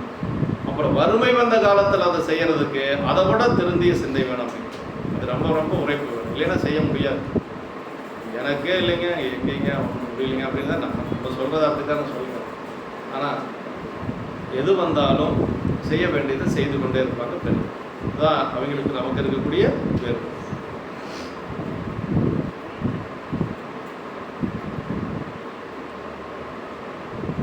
ஞானத்தார் விரும்பியும் அன்னறி காட்டுமான். ஞானத்தார்னா உலகத்தார்கள். ஞானம்னா உலகம் இல்லையா? ஞானத்தார்னா உலகத்தார். நம்மெல்லாம் தெரிஞ்சுக்கணுங்கிறதுக்காக சாமி இது மாதிரி செய்யணும். நம்ம எல்லாம் அவருடைய பெருமையை தெரிந்து கொள்ள வேண்டும் என்பதற்காக செய்கிறார். ஞானத்தார் விரும்பி அடியார்களுக்கு வரும் வறுமை முதலிய துன்பம் போல காண்பனை எல்லாம் இறைவன் அருளால் இவ்வாறு ஒவ்வொரு நற்காரணம் பற்றி வருவனவை என்று வேறென்று. இப்போ நமக்கு ஒரு துன்பம் வருது அப்படின்னா ஏதோ அந்த இடத்துல ஒரு வினையை நமக்கு நீக்கிறார்னு அர்த்தம். அப்பர் சாமி தேவாரத்தில் சொல்றாரு, நினைந்துருகும் அடியாரை நைய வைத்தான் அப்படின்னு. நல்லூர் தேவாரத்தில் தான் சொல்றாரு, நினைந்துருகும் அடியாரை சோதனை செஞ்சாங்கலாம் சொல்லலை, நைய வைத்தான் அப்படின்னு. நைய அப்படிங்கிற நைய புடைக்கிறான் அப்படின்னு சொல்லணும் இல்லையா? எதுக்கு அப்படிங்கிறத அடுத்த வரியில் சொல்றாரு, நில்லாமை தீவினைகள் நீங்க வைத்தான் அப்படின்னு. எப்போ வினை நீங்கணும்? துன்பம் அனுபவிக்கின்ற பொழுது தான் தீவினை நீங்கும், இன்பம் அனுபவிக்கின்ற பொழுது நல்வினை நீங்கும் இல்லையா? இப்போ ரொம்ப துன்பம் வருதுன்னா என்ன அர்த்தம்னா சாமி கொஞ்சம் நம்ம பக்கத்தில் வந்துட்டார்னு வேற ஒன்றும் இல்லை. நினைந்துருகும் அடியாரை நைய வைத்தான், நில்லாமை தீவினைகள் நீங்க வைத்தான், சினந்துருகு கலைப்புரை போர்வை வைத்தார், செல்வதியின் தலை வைத்தார், சிறந்துவானோ இனந்துருகி மணிமகுட தேரத்துற்ற இனமணர்கள் போதமிழ்ந்து மதுவாய் பிழ்கி நனைந்தனைய திருவடியின் தலைமையில் வைத்தான் நல்லூரிய பெருமானார் நல்லவாறினர். நனைந்தனைய திருவடி அப்படியே அடியார்கள் வழிபாடு செஞ்சு செஞ்சு செஞ்சு செஞ்சு இந்த மணல் இருக்கக்கூடிய தேனால் நனைந்த திருவடி அப்படின்னு. இந்த தேனால் நனைந்த திருவடி, அந்த திருவடியை அப்பர் சாமி தலை மேலே அப்படி வச்சிருக்காங்க. அனுபவத்தை தான் அந்த பாட்டில் சொல்கிறார். அவர் அனுபவித்தது தான் அந்த பாட்டு. நல்லூரில் தானே அவருக்கு தீட்சை கொடுத்தார், திருவடி தீட்சை. நன்மை விருகல்லையே வந்தணைந்த நல்லூரில் மண்ணுதிரு தொண்டனார் வணங்கி மகிழ்ந்து எழும்பொழுதில் உன்னுடைய நினைப்பதனை முடிக்கின்றோம் என்று அவர்தம் சென்னிமிசை பாதமலர் சூட்டினான் சிவபெருமான். சிவபெருமான அவன் இவன் சொல்லலாம், அடியார்களை ஆறு போட்டு தான் சொல்லணும். இந்த பாட்டில் அப்படி தான் சொல்லார் சேக்கிழார் பெருமான். நாவுக்கரசு பெருமான தொண்டனார் அப்படிங்கிறார். நல்லூர் பெருமான் என்ன சொல்றார்? சிவபெருமான சூட்டினான் அப்படிங்கிறார். அடியார்களை இன் போட்டு பேசக்கூடாது, சாமி இன் போட்டு பேசலாம். என்னங்க புதுசு புதுசாக சொல்றீங்கன்னா புராணத்தில் அப்படித்தான் இருக்குதுன்னு நான் சொல்றேன். சாமி பார்த்து நம்ம கண்ணே இல்லை, இவனுக்கு கண்ணு இருக்குதா, என்னை இப்படி எல்லாம் பண்றானே, பொறுமையில பேசலாம். அடியாரில் பார்த்து அப்படியெல்லாம் பேசக்கூடாது. அதான் சொல்கிறேன், நன்மை பெருகு அருள்நெறிய வந்தணைந்த நல்லூரில் மன்னதிரு தொண்டனார் வணங்கி மகிழ்ந்து எழும் பொழுதில் உன்னுடைய நினைப்பதனை முடிக்கின்றோம் என்று அவர்தம் சென்னிமிசை பாதமலர் சூட்டினான் செல்வன். சூட்டினான் நல்லா சொல்ல, சூட்டினான் போட்டு சொல்ல. இதெல்லாம் வந்து நம்ம நுட்பமாக கொஞ்சம் கவனிக்க வேண்டிய ஒரு இடம். ஏன் சேக்கிழார் பெருமான் அப்படி சொன்னார்? அடியார்களை ஒருமையில் பேசக்கூடாது அப்படின்னு சொன்னார். எவ்வளவு அவங்க எந்த நிலையில் இருந்தால் பற்றி நமக்கு என்ன, யாராக இருந்தால் என்னங்க, அவங்க ஒருமையில் பேசக்கூடாது. அவன் இவனெல்லாம் நம்ம பேசக்கூடாது. எவ்வளவு அடியார்களுக்கு வந்து எந்த இடத்துலையும் வந்து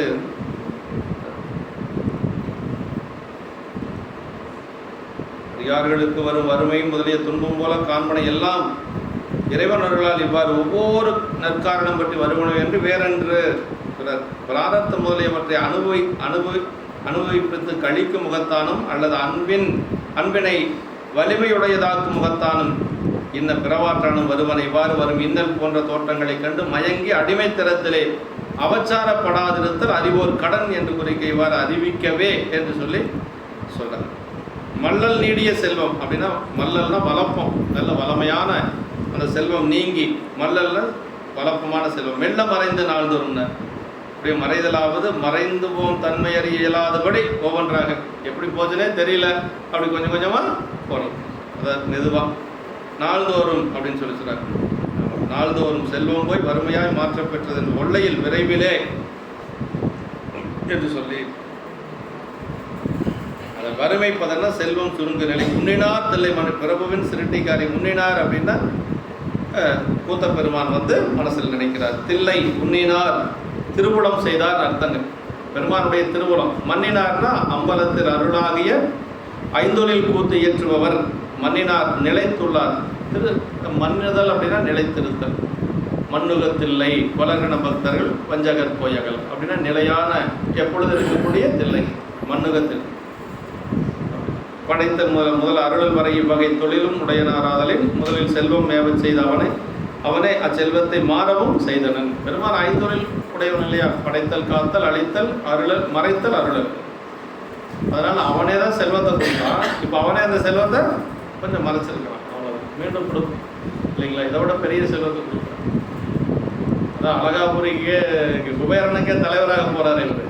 குபேரனுக்கே இவர் தான் கொடுக்க போறாரு. அதனால பெரிய செல்வத்தை பின்னாடி கொடுக்கும். அடுத்த வாரம் என்ன பார்த்துக்கலாம். அடுத்த வாரம் ரொம்ப ரொம்ப முக்கியமான இடம். சாமி வர்றது அருமையான இடம். சாமி வர்றது வந்து ரொம்ப நல்லா இருக்கு. நாயனாருடைய வீட்டுக்கு சாமி வர்றாருங்க. எப்படி வர்றாரு அப்படிங்கிறத சொல்றாரு. அம்மாவும் இல்லாமல் விடையும் இல்லாமல் தனியாக வரப்போறாரு. அம்மா வரமாட்டாங்க. ஏன் வரமாட்டாங்க அப்படின்னா, இந்த மாதிரி ஒரு வறுமை நிலையை பார்க்கறதுக்கு அம்மாவுக்கு மனசு இல்லை. விடையும் வரலையா, வெறும் அறக்கடவுள் தானே விடையா இருக்கு. நானும் வரமாட்டேன்னு சொல்லிடுச்சான். அதனால சாமி தனியாக வந்தார். அடுத்த வாரம் பார்த்து என்றும் இன்பம் பெருகும் இயல்பினால் ஒன்று காதலித்துள்ளமும் ஓங்கிட மன்றுளார் அடியார் அவர் வான்புகள் நின்றதெங்கும் நிலவி உலகலாம் வான்மிகள் வளாது பெய்க மலிவலம் சுரக்க மன்னன் கோன்முறை அரசு செய்க குறைவிலாது உயிர்கள் வாழ்க நான் மறை அறங்கல் உங்க நற்றமும் வெள்ளி மல்க மேன்மைகுள் சைவநீதி விளங்குக உலகமெல்லாம். மேன்மைகுள் சைவநீதி விளங்குக உலகமெல்லாம். மேன்மைகுள் சைவநீதி விளங்குக.